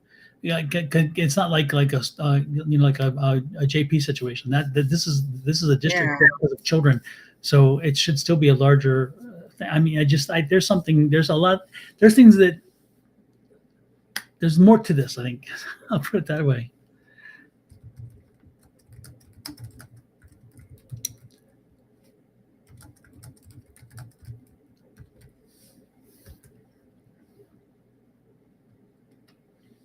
Okay, well, Miss Renee, I'm sorry, Miss Nicole, that's what I got for you. And I hope that you know, that was. Can you put Roseanne Darby up? I was drawn to her. So while you're doing that, I'll start with Miss Roseanne. Yeah, let me get back to her. At least Nicole was talkative. That was good. Exactly, I do like that, Nicole. She should be like after just. But I don't know. I think yours goes up and mine goes Yeah. down. She's at like 2048 on mine. It says you are so talented, but I think she wanted a general. Or Miss Roseanne Darby. Can you put another question in there so we can see it?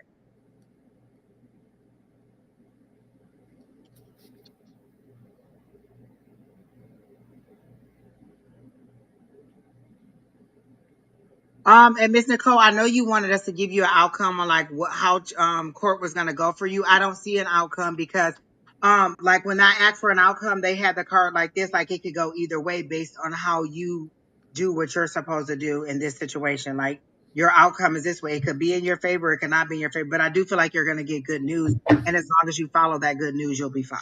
You got to get out of your own way, though. I think you're Yeah, muddying the waters, and sometimes because of the emotional side focus. of it, you are muddying the waters, and you're making it a little more difficult than you need to. I think you need to be careful about how you present in court. I think that Yeah, if you're going to fall apart elsewhere. If you're going to be confrontational, be confrontational elsewhere. In a structured situation like that, you need to be calm, cool, collected, and in charge of your faculties. And if you yeah. don't do that, you are not helping yourself. And I'm not saying you aren't. I'm not saying that. I'm just giving you advice that no And matter that's what. why I think a support group of women who've already been to it, Yep. they can help you with that to prepare you for court, to give you the resources, to tell you, what to say and how, how to navigate these situations. Yep. Not Miss Roseanne, we haven't started on you yet, but I'm about to. All right, so Don had to step away for a minute, but Miss Roseanne, I'm ready for you right now, and you're asking for a past, present, or a past, present, future. So let me see what I got for you, or what images I'm getting for you, Miss Roseanne. Let me clear out my energy and see what I'm getting for you. Um, who's the baker? Was your mom a baker? Somebody's baking bread or baking a dessert. Who's the baker? Who's the person that's showing me that they bake?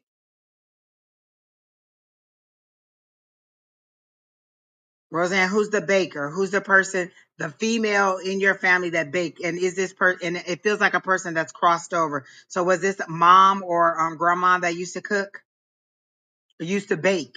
It looks like bread or something.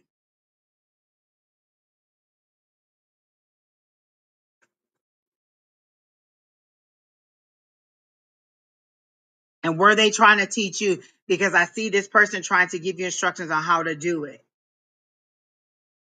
So was this person also trying to teach you how to cook?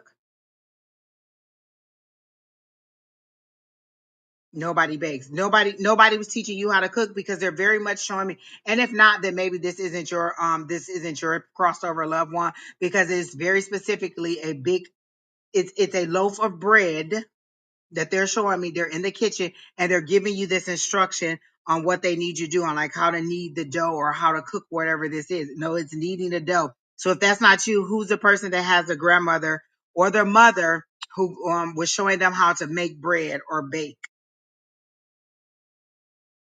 It's not, it's about this person teaching you. This is a passed over loved one that is teaching you or showing me that they were trying to teach you how to bake or cook. And it's specifically a loaf of bread that they keep showing me over and over again.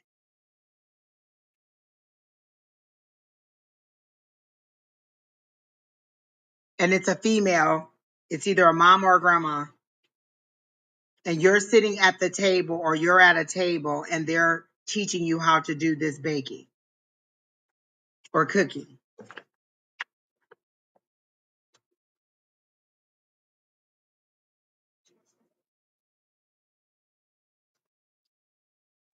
All right, nobody's claiming this person. So, Miss Roseanne, I'm going to go back to you and just do a past, present, future. I'm not going to try to tap into your loved ones because you're saying that's not your loved one. And this person is very specific about what they're showing me about this baking. So maybe someone will come in later and hear it and let me know. But as far as you, Miss Roseanne, let me see what else I got for you.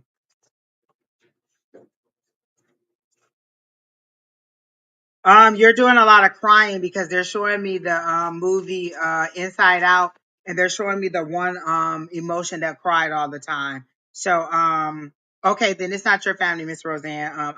I shut down whatever the spirit was that was coming into me. I shut it down because it does not seem to be anybody in the list who's claiming this person who's showing them how to bake. So back to you and your situation. They're showing me a lot of crying. You're crying, you're sad, you're kind of in a depressed state, but you're in a transition. You're transitioning from one state to another state. It's a transformation and you're holding on to who you were versus who they're trying to bring you to.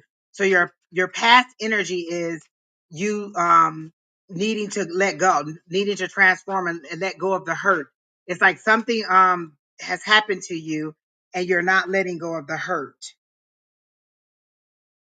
and then you're trying to get your present energy is a king of pentacles, which is abundance, growth, trying to get your money right, trying to make enough money to take care of a family or to take care of your household. So your present energy is the king of pentacles, which is ambitious, which is self-control, steady, trying to move forward. So they want you to transition from that crying depressed state to a more positive focus on your resources, focus on making money, focus on career, focus on how you are going to take care of your household. And let me get a future energy for you. The future energy is, I got the Four of Cups, and the Four of Cups is usually you not seeing something that's right in front of you. There's an opportunity or something that's being offered to you, and you're not seeing it. You're like looking past it. It's like, okay, this is what they're trying to show you, and you're looking right past it because it doesn't look like what you want it to be. So is there a job offer that came to you and you decided not to take it, Miss Roseanne? Because I get the nurturing again. So I got the King of Pentacles, but I also got the Queen of Wands, and that's usually a single mom or somebody who's working, taking care of a family. You have multiple hands and multiple pots. You're doing a lot of stuff, but you're nurturing. That's one of the things that I get from you. So is any of this resonating with you, Miss Roseanne?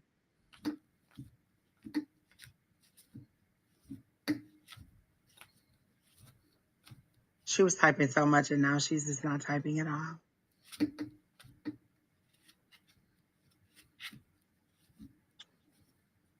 Well, that's what I got for you as far as opportunities. There's an opportunity that's being presented to you that you're not seeing. It seems to be doing with career and finance because you're looking for opportunities for growth of abundance and for your money, but you're missing it. You're missing what the opportunity is. And then I got the Queen of Wands, which is you, which is the single mom, the nurturing, the doing, having on many hats. You do cleaning. Okay. All that stuff I said, and that was the one thing you said? Okay. That's all I got for you, Miss Roseanne. Roseanne, do you have two sons or two brothers? I'm seeing two strong males around you and not father figure. So are they sons or are they brothers? Huh. And which, okay. Wow, that was a sideways hit right there. Wow, that was a sideways. Okay. This is not connected to the brothers. The next question is not connected to the brothers. There's a very strong, heavy energy. Who committed suicide? Was it? And it's a female, not a brother. So they just came out of nowhere. There was a female in your life that committed suicide. Was that recent or was that a little while ago? Two Two sons. sons. Okay. But that's the sons aren't that suicide. I'm away from that now. Okay. I'll come back to that because the sons are important.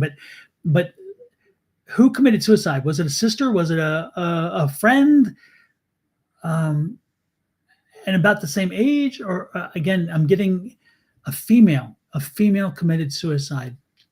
And that's an energy that's here. Does that resonate with you? Wow, strong energy. Do do do do do do. Please let me know if that resonates with you or not, so I can move on because this is a really strong energy, a very powerful. Your sister, okay, yeah.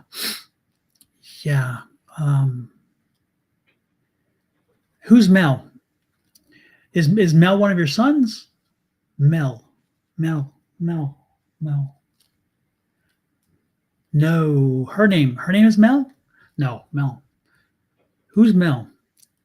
My sister 3 years ago. Is Mel? What was Mel? Melissa. Melissa? Maybe the Mel is Melissa or Melanie. It's got the MEL. It's not a Mary. It's not a.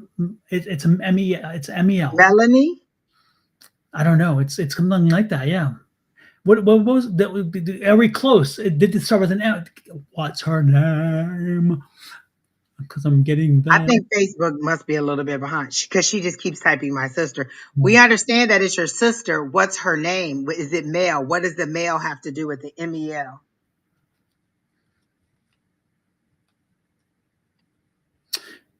Blonde hair. And this loaf of bread will not go away. She keeps saying nobody in her family does baking, but there's something about this loaf of bread and a female.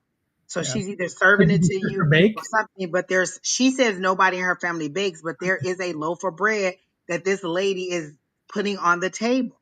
Her sister's Melissa. Okay, that makes sense. Yeah, that's who's here. Very strong energy. Yeah. And you feared that she would do this before it happened because she had issues or something because she yeah, we get it now. We yeah, Melissa's a sister and that's the one who committed suicide. Okay. Wow, yeah. And why are you holding on to the guilt? Why again, this is part of what's going on with you, I guess. And she's here to let you know you have no guilt. There's nothing. She loves you. Let go. That was her choice, her exit. Yeah.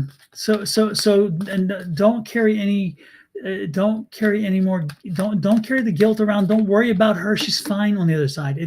It went the way it was supposed to go. Okay, and nothing would have changed. You could not have done anything different. You need to let it go. You need to move on. And is there something with your mother too? Is there something? Are you in conflict with your mom right now? But again, I get the boys. The boys are your support. I mean, they're strong. The boys have been. They're keeping you up. They're holding you together. They're definitely your support. And I see they're taller than you. They have dark hair. They're I understand your sister was called. We got that. We I think understand. she's very far behind in the chat. Could She may be. just leave and come Yeah. out. Are She's you not in this very country either? Are you in the UK or somewhere? Are you elsewhere? Because I'm getting a distance as well. So are you from a different country? I mean, I know you're English. English is your first language. I don't have a question there, but it's like I feel like you're you're you're there, and I'm getting England. I'm getting Europe, England, something like that. And England is, of course, English, where the rest of Europe doesn't speak English. Um, and yeah. Anyway, yeah, yeah. The guilt is not. Stop owning the guilt. It's you don't own the guilt. It's not yours. And but I'm getting there's a bit of a conflict with your mom for some reason. And then I'm getting the boys are your strength. So know that the boys are there. Know that you I wish I had known what pain she was in. Yeah, again, but you can't carry that guilt. You can't. It's not yours. It's not yours. And she's letting you know. That's why she's here. She's telling you, let it go. It's not your pain. It's not your. You could not have done anything different. You could not have done anything. It was going to happen the way it played out. That was what. That's just what it was. So don't carry the guilt.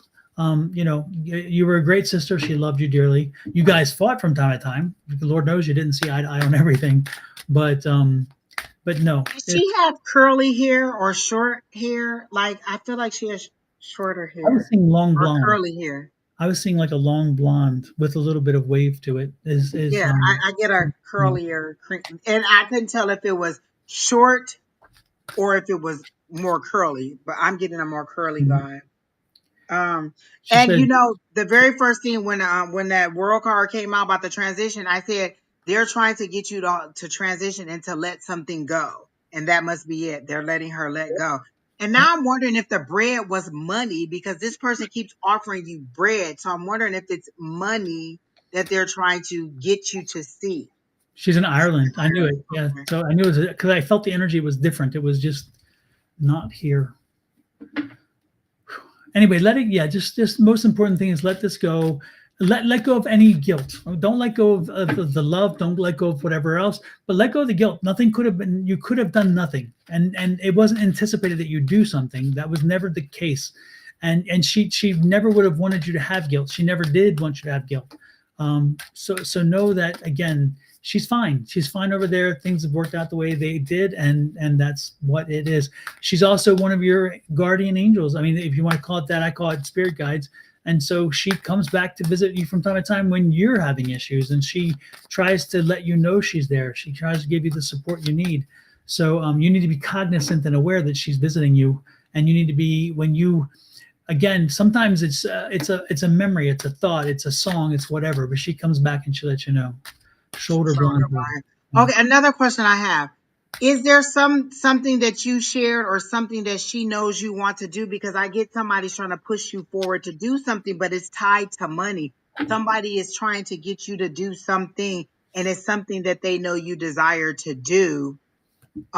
Or that it's like it's a childhood dream or a lifelong dream of something that you wanted to do, but you don't think or it's kind of like every time it comes up, you're like, no, it's too late, or no, I can't do it. Like you're discouraging yourself from doing it, but they're trying to push you forward to do something. So, is there some kind of um, career dream or desire or something that your sister would have known that you would do, and she's trying to push you forward to do that? And I don't necessarily get that you're completely satisfied with what you do now. And so she's trying, or somebody is trying to push you into doing more of what this personal desired thing is that you would have done. And I see you two laughing about it.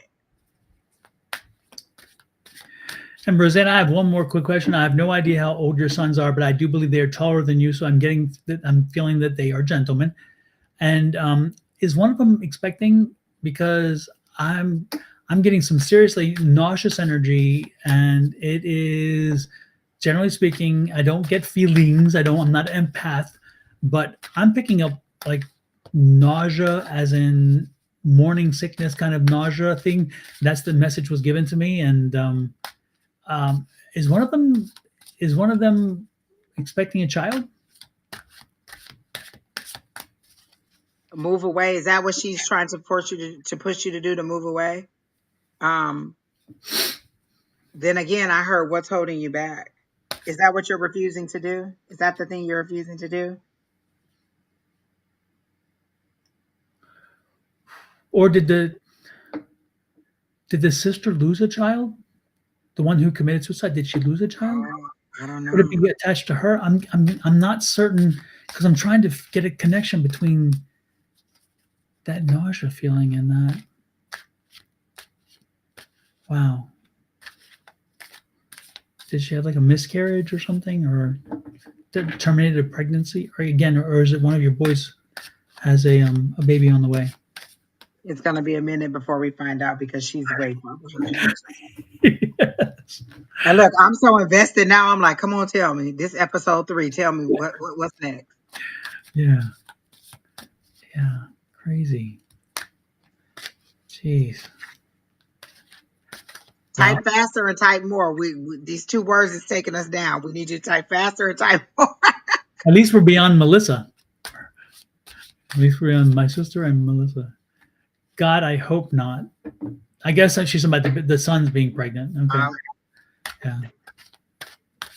How old are the boys? Can you confirm that?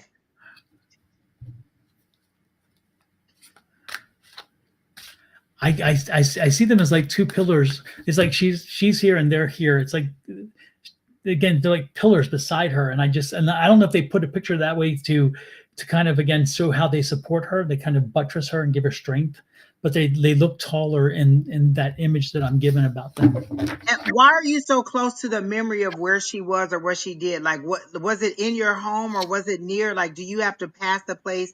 Or there's something about you reliving the memory of where she did it over and over again. She left behind 6 kids. Holy shoot! Damn, she was Oh, nauseous all the time because she was pregnant always. Jesus. oh, maybe that's it.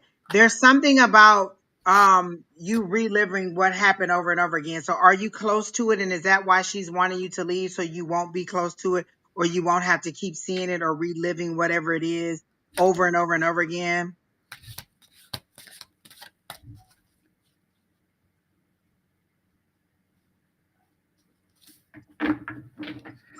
Somebody said, imagine one of them coming around and telling her she is going to be a grandma.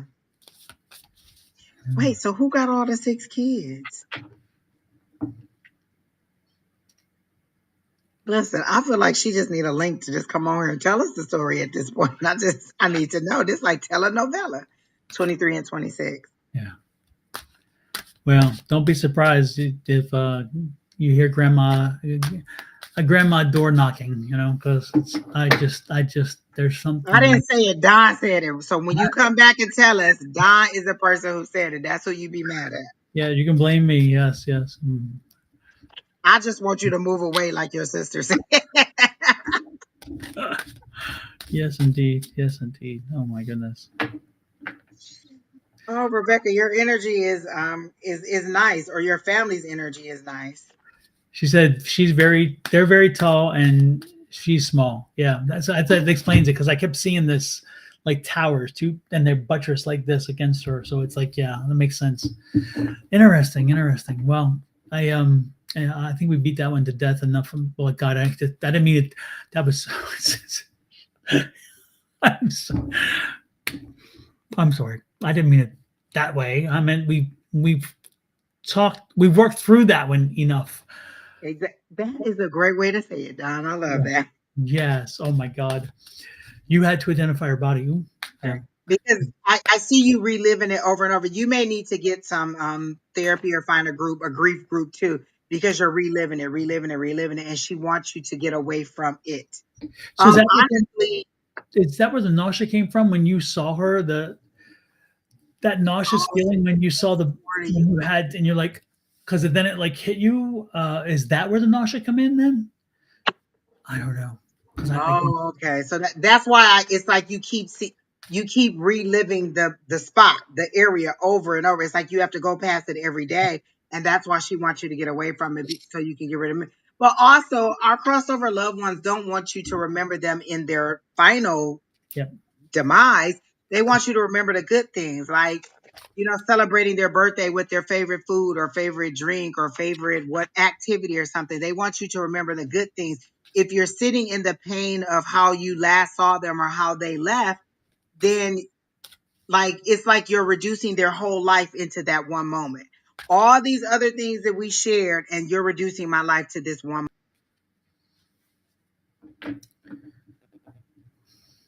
moment. I want you to move through my life, give my life the grace that it had. Yeah. And she was a very old soul. Your sister had been on this earth a few times. This was not the first time around. Did she Um, smoke cigarettes? I feel like she smoked cigarettes. Like she seemed like a really like not a troublemaker, but if there was two of you, she was the sassy one. She seemed like the sassy one. Like maybe she smoked like she would be the person that would be smoking cigarettes and doing things like that. Like so is that a yes? She did smoke cigarettes. I don't know. She seems to be the person that was the and I don't want to use the word troublemaker, like actionable in a one. good way. In a good In way. a way, yeah, like she was the person that would get things moving. Yeah. She Like didn't what sit this back and let people bad. walk all over her. She stood up for herself, and she spoke up for herself too. She seemed to be the person that wouldn't let like was she more protective of you? I don't know that she was the older sister, but she was more protective of you. She was the actionable sister.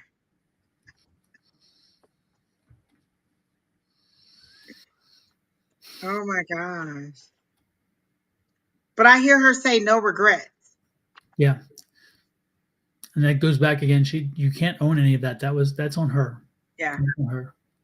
No regrets. She doesn't want you to have any, and she doesn't have any. Like it was her choice to make, and nothing you could have done could have prevented it if that was what she was planning on doing. Like you're feeling like, oh, maybe I could have talked her out of it, or maybe I could have been. You couldn't be like you can't take responsibility for a choice that somebody else made, Yep.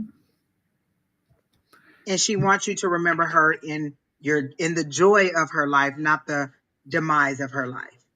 Yep. She loved rollies. Okay, so she did smoke cigarettes. But she's so fun, Don. Like she's like, like maybe she would be, like smoking a cigarette and dancing and just talking and just having a conversation and maybe getting ready to go out or getting ready to go do something. She was just a fun spirit to be around, a fun loving spirit to be around. Yeah. Well, Roseanne, thank you She for wasn't sharing. a wallflower for No, sure. she wasn't. Definitely not. Yeah. Yeah. Yeah. Yeah. Thank you for sharing that energy with us. I appreciate it. And again, let us know if you find out um, something news related around family addition. Please come back and let us know if you're gonna have another little addition. Hmm. But remember, Don said it, not me. Hmm. Right. Who shall we do one Yeah. or two more? All right, that'll be fine. So who else is in the chat and wants a reading? Because we have all Miss Roseanne in there. So who else is in the chat and wants a reading? We're only doing like one or two more.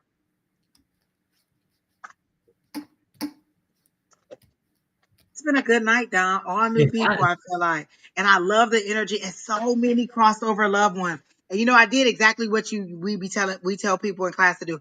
Call on your people on the other side and tell them to bring in the people. So immediately, like when we decided we were gonna do it, I called on all my, hired my guides, my archangels, my loved ones. I said, bring in the people who really need to get a message, but also if their loved ones are on the other side, I ask my loved ones to find their loved ones so that we can communicate it effectively and they can get Mhm. the message that they want. And I feel like that is a very sensible thing to do. And I do it all the time since you've been saying it. And people, by the way, don't forget that like, share, subscribe, and follow buttons. Please subscribe is important, and the like and shares are wonderful as well. And if you're on Facebook, follow, follow, follow. Cheeky and Sam Brooks are in there. So I'll take either one there. We have somebody from Australia and then we have Cheeky. Neither of them asked a question. Sam, let us know what your question is, and Cheeky, let us know what your question is. What do I need to know about our overseas trip in 2025?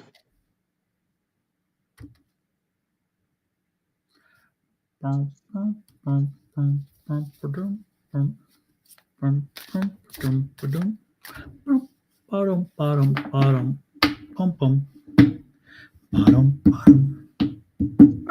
Let me see. Oh, you're in Australia too? Oh, both of them are in Australia. Isn't that neat? Shiki and Sam Brooks. All right. So either way, we were gonna get Australia done.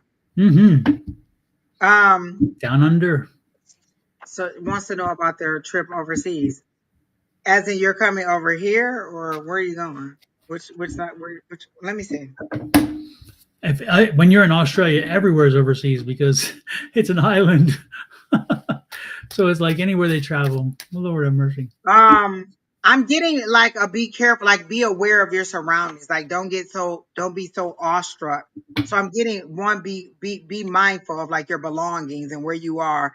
Not saying that it's going to be unsafe, but what I keep hearing is like when we were in London and Amsterdam this year, I kept hearing on every at the train station at the airport, be mindful of pickpockets.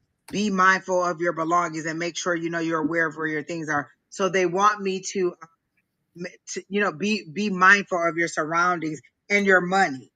You're worried about the money, like how much money should you take? Will you have enough money? There's something about the money that I'm seeing for you also. um uh we got a troll, I think, Don. Uh, But let me think.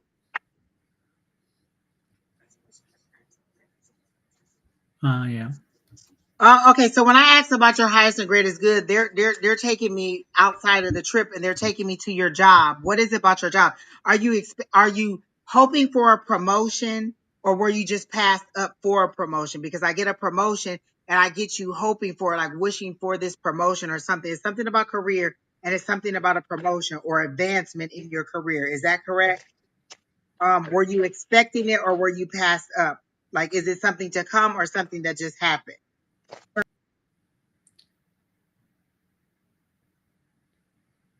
Something about a promotion or an advancement in your career.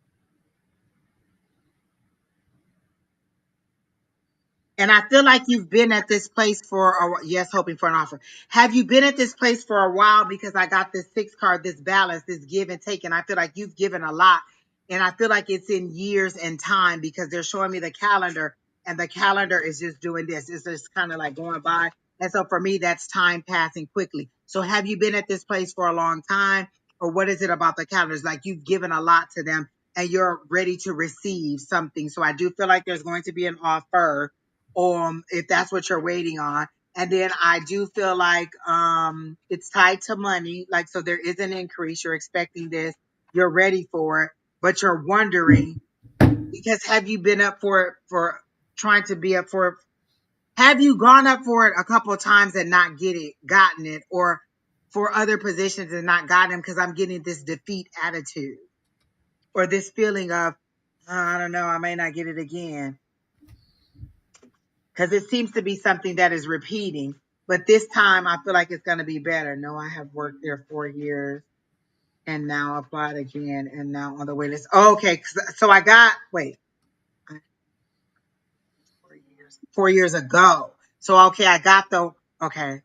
And then applied again and you're on the wait list. So that's what the defeat is. You're feeling, okay, that's what the loss is. You no longer there and you're hoping to get back in there, because I got the longevity. So that's, you were there 4 years ago. That's what the longevity, not you being there, but that's what it is to show me. That's what the calendar is showing me. Oh, how much time has elapsed since you were there and you're hoping to get back in.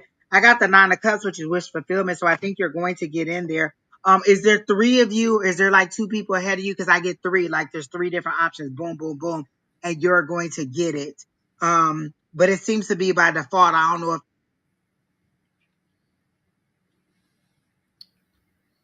they, like, both of them decide not to take.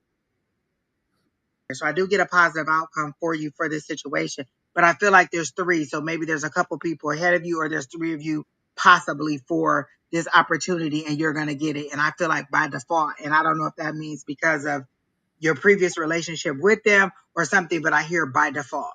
So that's what I get. Don. What's interesting, I just found out that the Sonoran Mystic Tarot Facebook page wasn't working, and now it is. because I Oh was wow. looking to. I had to go through to find the troll, Oh and okay. I thought it might be on that one because it's not on the other one. But then I think I blocked it already. Then when I clicked on the button here, I don't know. Lord have mercy. So I wasn't paying much attention. I wasn't even drawing energy. I was too busy chasing energy. Who are we reading for? Sam Brooks. And he's saying, will I be overseas and miss out on the opportunity? How long are you going to be overseas? I got to know on that. I don't feel like you're going to miss out on the opportunity. No, Sam, the only thing that I'm picking up is not so much the trip, but it's who you're traveling with. Um, I, I feel there's going to be some tension or something before you leave that just it's going to complicate things a little bit. But I don't sense anything bad coming from your trip, but I do sense that again there's going to be a little bit of I don't know if the person you're traveling with is known for drama or I don't really know. I just think that there's something there that you may want to be cognizant about and make sure you're aware of that it could get a little uncomfortable before you leave. So just be flexible. Be flexible. That's about what I can say. Be flexible. Maybe that's why they were specifically asking because should I take this trip or should I not? Is this person going to get thrown overboard or not? hmm Okay. No, I was first on a TGE wait list. I don't know what TGE is. Is that a class? Is that school? Is that like a school thing? I think that was supposed to be the wait. Yes, he is negative. I'm going with my hubby. Okay, that's not very encouraging, but Do you take it or not? This is the place that you want to go in. I showed you wish fulfillment. So wish fulfillment for me means that this is an opportunity that you want. So if it's what you want, then yes, take it. If it's not what you want, then don't take it. Don't base your decision based on what we see because there's factors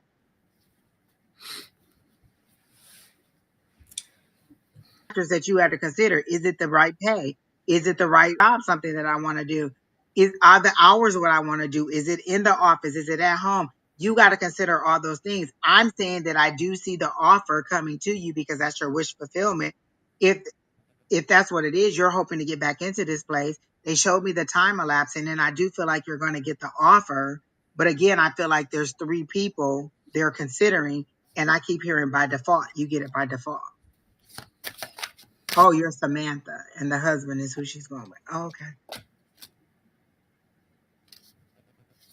That's a nice trip. 4 months. it's a long trip. That's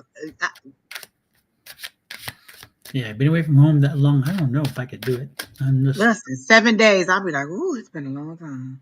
hmm yeah. I go away for 2 weeks and sometimes, and very seldom. But when I do, by the time about the seventh, eighth day, I'm ready to Uh, go home. I'm like, it's time to go I home. get a I get a no on waiting on you to come back in June. No. Like so you like, okay, I want the job, but I'm not coming back for 4 months.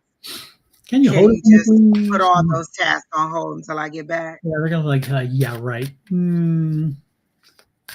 When pigs Oh, fly. you're cruising. I mean, I guess that's a decision that you have to make. Is it 4 months something? on a cruise? I mean, are we have timelines right? I mean, you're saying in 4 months, or you're saying you're gonna have be on a cruise for 4 months?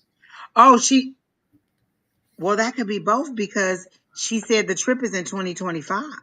Yeah. Oh, it's booked and paid for. Okay, well, I don't.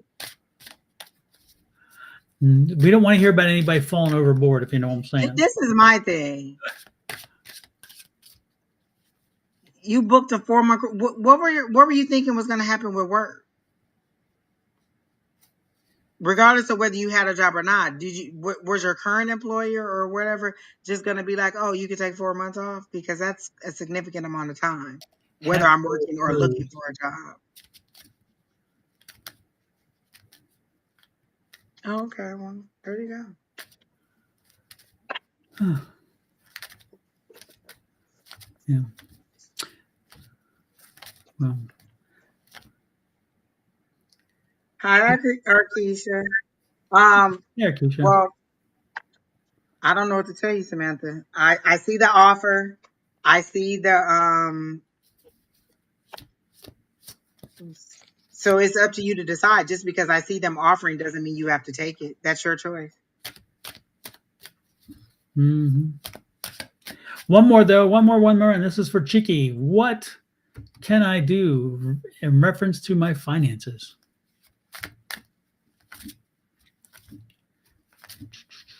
What can you do in reference to your finances? So, Chicky, are you in a relationship with somebody who likes to spend money that they don't have? Because I was getting that feeling of a somebody who doesn't control, who's difficult to control their spending, and you've had this conversation with them before. This isn't a surprise for you, at least of what I'm picking up. Are you in a relationship? And again, does this resonate with you, Chicky? Chicky, chicky, chicky.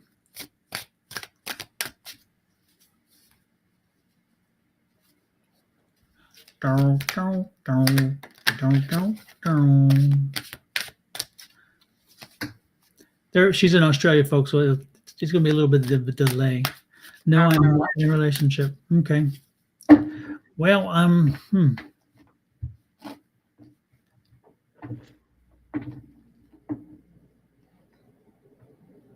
yeah, and forget the job and enjoy the cruise. Absolutely, just do it. Just do it, and just do it. You know, I mean, you'll find something when you get back. But I mean, if you have an opportunity, take the opportunity. Cheeky, back to you though.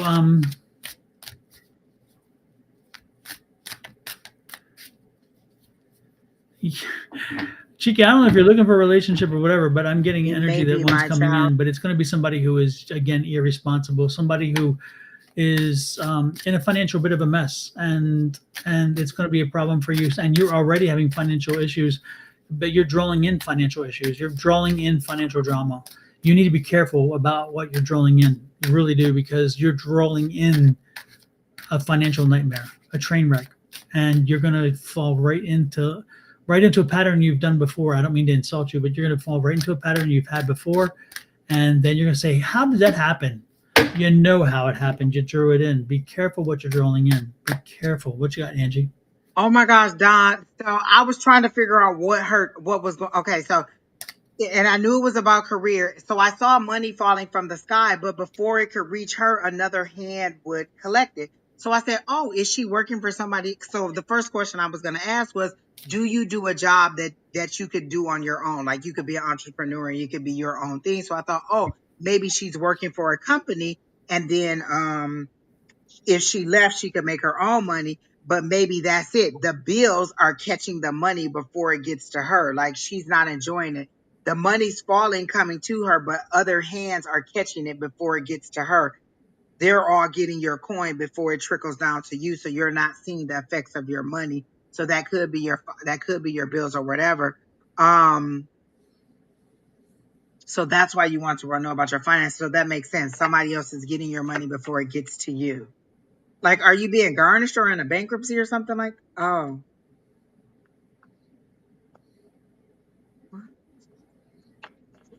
no. This seems like your money that's being taken. Like before it gets to you, it's being taken. So you're not getting to see the fruits of your labor.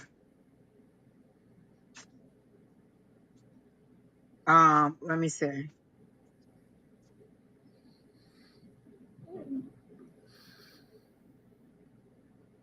This is not the time to go on your own. This is not a time. I totally get the fact that you're maybe you're where you were thinking is this a time to no, you need to this is not the time. You're not in the right psychological mindset. You're also not in a you're not in a the right it's just not the right time. So don't think about going off and starting your something, or it just isn't the right time. Okay, you have a high mortgage. Okay. Um, and so I'm asking, how do you get out of it? How do you move forward? First of all, she needs to stop she's sending it at that energy out. again, and that's that you've got to switch that. You have neuroplasticity. Neuroplasticity says you can retrain your brain. You need to retrain the brain to be positive, because again, when you send that, I've got financial trouble, I got financial trouble, I'm living in financial, I'll never get out of this, I'll never get out of this, the words you use alone are going to be problematic for you. You've got to be God. careful. And when I say you are right on the money, because me and my friends used to say all the time, "Oh, I'm poor this week. I can't do it." And one day, I don't know if I heard somebody say, this was before I met you, but I don't know if I heard somebody said or what, and and it was like, stop saying that you don't have money or that you're this or that. And so we try to start saying like, oh, I'm between paychecks, or I haven't, we tried to change it. It was a very hard habit to break, to stop saying that. Yes. But back to the child support. My son, I raised my son at 18. His dad never paid child support. I saw that this is how much money I was making. This is how much bills I had. So I had to get another job and bring more money in, regardless of whether he pays child support or not. I had to make that money. So this is where I was, and this is where my bills were. So I either had to bring them bills way down, or I had to bring that money way up. And so I finally made it where my income exceeds my amount of bills. So I had to do it regardless of whether his dad paid child support or not. If that mean I had to work two jobs and go to school, two jobs or three jobs, I had to do it. So I couldn't use the excuse of his dad doesn't pay child support. It still has to be paid. We still needed to have a roof over our head. I still need to have a car. He still needed stuff for school. We still had all these obligations. And regardless of whether his dad chipped in or not, it had to be done.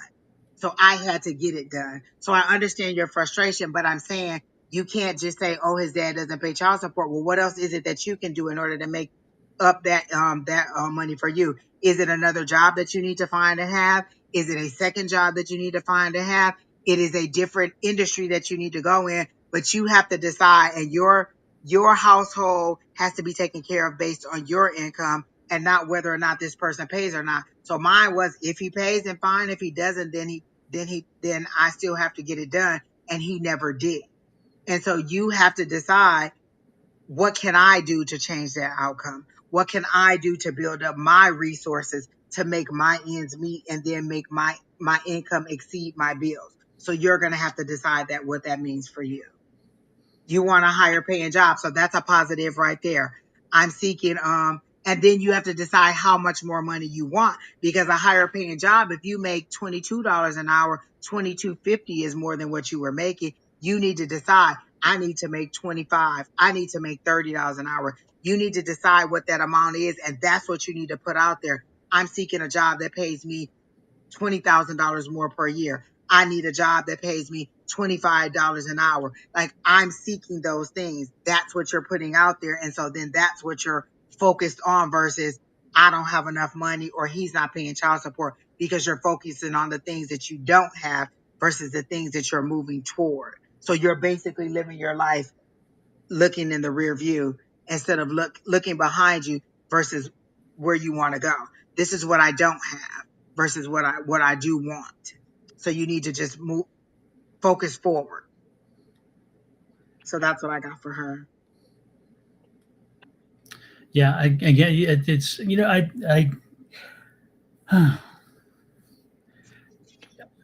the most important thing, Cheeky, is look, when you have this conversation, when you have this thought process, if you think, if you give in to the negative pessimistic side, because it's easy to do. Oh, my husband didn't do this, my ex didn't do this, the fathers of the child didn't do this. Oh, if they only had done that, and I wish, and whatever. Stop it. Stop it as soon as it comes, as soon as it is in the head. Say, you know what, I am my child's sponsor. I am my child's supporter. I am my child's everything. And from that point of view, when you expect nothing, and even should you get little, it will be appreciated. If you set the expectation that I deserve everything, that I am what, then you have gone down the wrong road, because guess what? You're setting yourself up for failure. You set yourself up for failure, because again, it's not going to come out that way. And I will tell you what, when your child grows older, your child will have one of two options. They're going to see you as the, oh, woe is me, and I am not able to do anything because of whatever? Or is it going to be, damn, my mom put her shoulder to the ground, son, and got to work, did what she needed to do. And I will tell you what, if you look to my right, you will see the young lady here whose son didn't have to hear the lesson. He learned the lesson by watching his mom work hard, and he went out and became a hard worker himself and got his butt through high school and second year of college at the same time, didn't make an issue of it, and was working a job doing 30 hours a week at the same time. And again, didn't complain about it, just did it with amazing grades and got a scholarship and a ride to college. I mean, because of himself, but also because he saw his mom and she set the standard. She didn't cry and whine and complain and say, "Oh, he didn't pay me. Oh, he didn't." She just said, I gotta take care. I have got to provide. And that was it. Got to provide, got to do. Plain and simple. Nothing more, nothing less. And so be careful with the unintended consequences that come from the fact, if you surrender to the negative side, if you surrender to the lesser demons that give in to you and allow you to go into that deep dark place and then whine and cry about it, and your child hears it over and over again, your child is going to learn that this is learned behavior, and they're going to mirror it. Don't do it. Again, be that adult in the room and say, you know what, I just got to do it. My parents had 4 kids. They were living in the city. They both at one point had to work 2 jobs. Both of them had to work 2 jobs to be able to afford the feed the mouths and to make sure we had the things we needed to do it. And I never heard them complain. I never heard them whine. They got up, they did it. And when they came home, my mom would make dinner or whatever else, and my brothers and sisters and I, we had to pull the load from time to time because that's what we did. We learned it. We just stepped in and did it. And when we became adults and parents, we did the same thing. We kicked in and we did the work necessary, not because we wanted to make something, improve it, but because that's just what we were mirrored. And so we learned to be the workers that we became, and the success goes directly to them. Cheeky, how is this person controlling you? You're an adult and you don't live in the same household. So how is he controlling you? Is it through the child support? Is that what you're trying to say? He's controlling you through the child support? Because if somebody's controlling you, you've given them that power. I mean, it seems to be in this situation, you've given that power for them to dominate you in that way. So how is this person controlling you? And we're not saying that none of the things that you're saying about him isn't true. We're saying even if they are true, the bill still got to be paid. The food still has to be bought. The children still need to be cared for. So regardless of if everything you said about this person is true, those things still are true too. You still have to do all of those things. So are you going to be like, oh, and you're saying you're not complaining about it, but the first thing you were talking about was the child support, not paying the child support. Okay, then what are you going to do in order for your household to thrive, regardless of whether he pays it or not? And I totally understand, but as a person who has probably worked 2 jobs majority of my life, or at least throughout my 20s and 30s, um, I don't have that. I don't have that understanding. You got to make it happen. You need to stop worrying about what he's saying, what he's doing, and you need to just focus on you providing. And again, you do you, and you do you well, and your child will see that, and your child will see through everything else. It's reality. That's like, it's like my spouse makes considerably more money than his ex, and yet the ex, money was tight and things like that, and child support was paid and all those things. But when that all took place, you could say, oh well, I have to feel guilty because of the less that they made versus the more. That's, it's not your damn business. You just do you. Let them take. They made life choice. They make life choices. They've made life choices. They've set their situation into to how it's going to go. You can only control you. You can't control them, no matter how much you want. And if you build your life upon them And right now, it could be a wonderful life because they may be getting along with you wonderfully. What happens when all that changes? So it's a two-edged sword no matter what. If you build your castle on sand, the sand will erode. So build your castle on stone, on solid pillars. And that means you taking care of your finances to make sure that you have the finances necessary. And if the child support comes in, wonderful. If it doesn't come in, oh well. Because again, you need to structure your life for your child so where your child has consistency, where he has a consistent place to live, a consistent amount of food in his belly, consistent, everything consistent. And if extra comes in, fine, wonderful, put it away, do whatever, maybe even put it in the bank for him when he gets older, or when she gets older. My point being, again, build your castle on your foundation and ignore what else is going on around you. And when things get rough with everybody else, your castle is strong, your foundation is strong, and your child doesn't see any And inconsistencies. let me say this. You're saying that this person is manipulative. So you're saying in the relationship he wasn't manipulative. You decided to have a child with this person.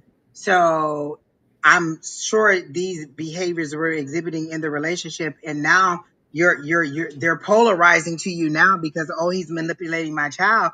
But you decided to have the child with this person that was probably that way during the relationship.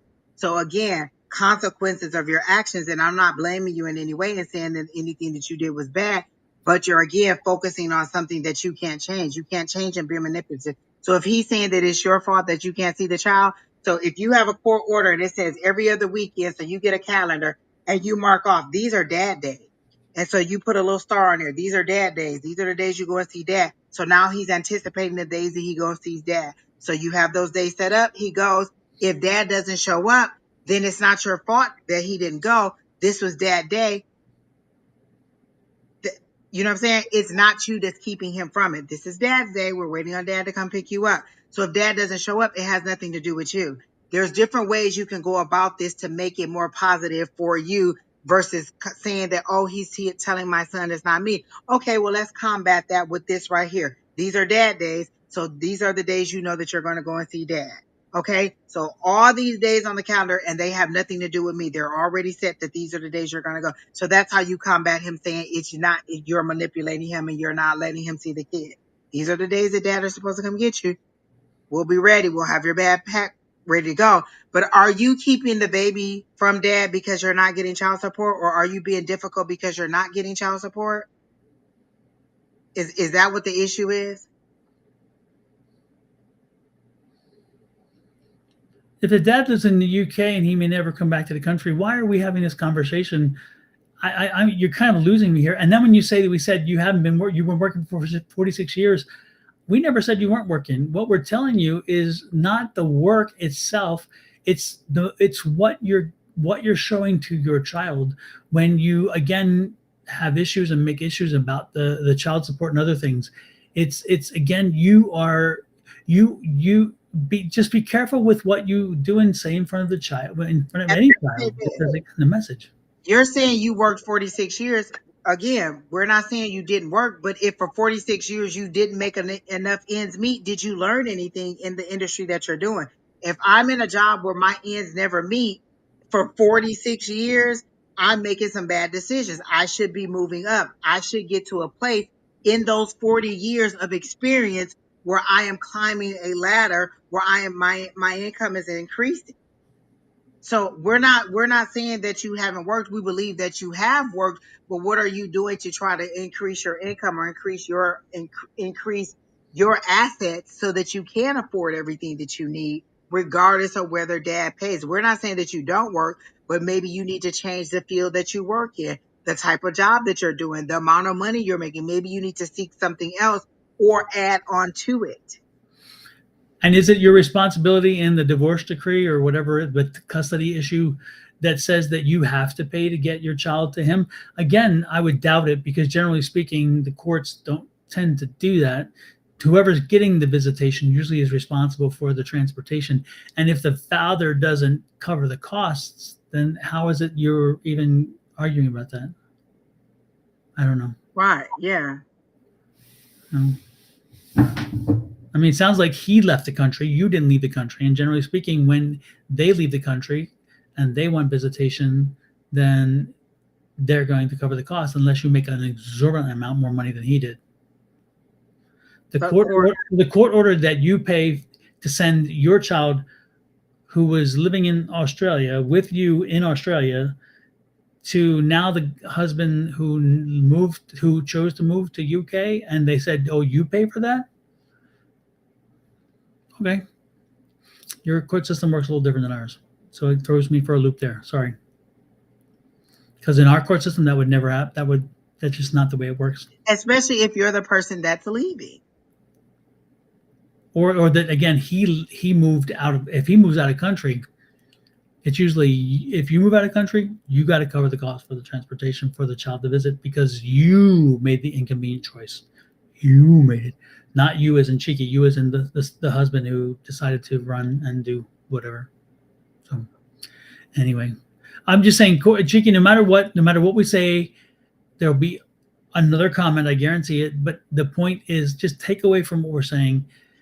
Her whole question was about her finances. We gave her all these things to do about her finances. Were you hoping that we were going to just say, "Oh, you're about to get a lump sum of child support payments"? Because you asked about your finances, and we're telling you what you need to do. Oh, I knew the one question. I kept seeing you in scrubs. What is the scrubs? Do you are you wanting to do something in healthcare, or is it food service in healthcare? But I see you in scrubs. What are the scrubs that I'm seeing? Or is that what you desire to do, or is that what you do? It's either, and they're showing me it can either be food service at a hospital or a healthcare facility, or you're in or a different job in healthcare. So why am I seeing you in scrubs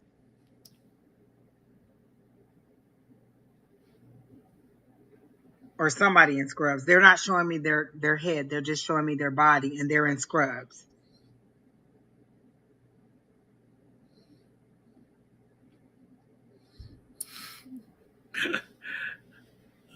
You won't believe what I just. It's funny, but I just got as an email. Let me see if I can get it close enough. It's backwards to me. Wait. Spend 3 days like an Aussie on holiday. Oh my God. Ah! And we just spoke to two Aussies. It's like, how, how does that happen, right? Crazy. You're currently a policy officer and you want to become a barrister? An attorney. Okay. Oh, well, I don't know why I see you in scrubs. I see somebody in scrubs. It doesn't have to be you. They're not showing me who it is. They're cutting off their head and they're showing me somebody walking like the door is behind them and it's closed and they're in there and they have like a badge on, an official badge, and they have on scrubs. So I was just wondering why they were showing me scrubs. I didn't know if that's what you were trying to be or what you do. But neither of those seem to fit what you said. So I don't know. Well, Chiki, stay strong, keep pushing forward, and again, just always remember that your child's watching, and so make sure that you show the example and let them see how a parent properly raises a child, which is what you're doing, and the child will eventually realize, that the dad, it's the dad, and the dad is his own problem and whatever, and the kids see this, the kids know this, so just be you, do you, and that's it. Yeah. Or does your child need to go to the doctor? Does somebody need to go to the doctor? Is that why the door is closed and and I'm seeing it from your vantage point? Because the door is here, the person is in front of the door. So this is the door and the person is on this side of the door. So you're inside the room and I see it from the vantage point of the person walking to me. So I was thinking that you were wanting to be there. So do you have issues? Do you or your child need to go to the doctor?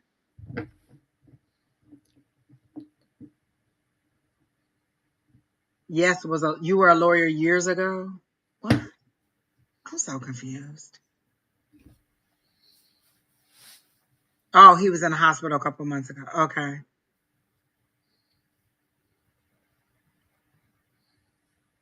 Oh, okay. Because I see you in the hospital room. Okay, in the doctor's. So there must be a doctor's appointment coming up soon. Stomach problems. Okay. I get listen. Are they telling you to change his diet? Because I hear listen, like listen to what they're telling you to do, and I feel like it's going to be drastic changes. But I don't feel like, and again, I cannot make any medical, give you any kind of medical advice. But I feel like there's going to be something to do with changing the diet, like the food that your child eats versus maybe a more surgical option. Or maybe this is, if you do this, then you won't need that. But again, I heard listen very much to whatever your medical professions are telling you. But I do feel like there's going to be a change with like what they're telling you to feed him or her. Him. And then with the job, I don't know. You have another appointment in February. Okay. Um, decide what you want so that you can have something to work toward. Like I feel like if you decide how much more money you need to make and work toward it, then that's where you'll go. How much longer is it going to take you to be a lawyer? She's Like already been an attorney, so she could probably practice again. I was like, wait a minute. That's why I said I'm so confused. Jess was a lawyer years ago. Okay, there I you don't go. see surgery. I don't see surgery. I don't think you have a. I'm not picking up a surgeon. I'm not Yeah, going with a knife. I don't and see the. that's why I feel like it's kind of like change these things, and then you won't have to do that.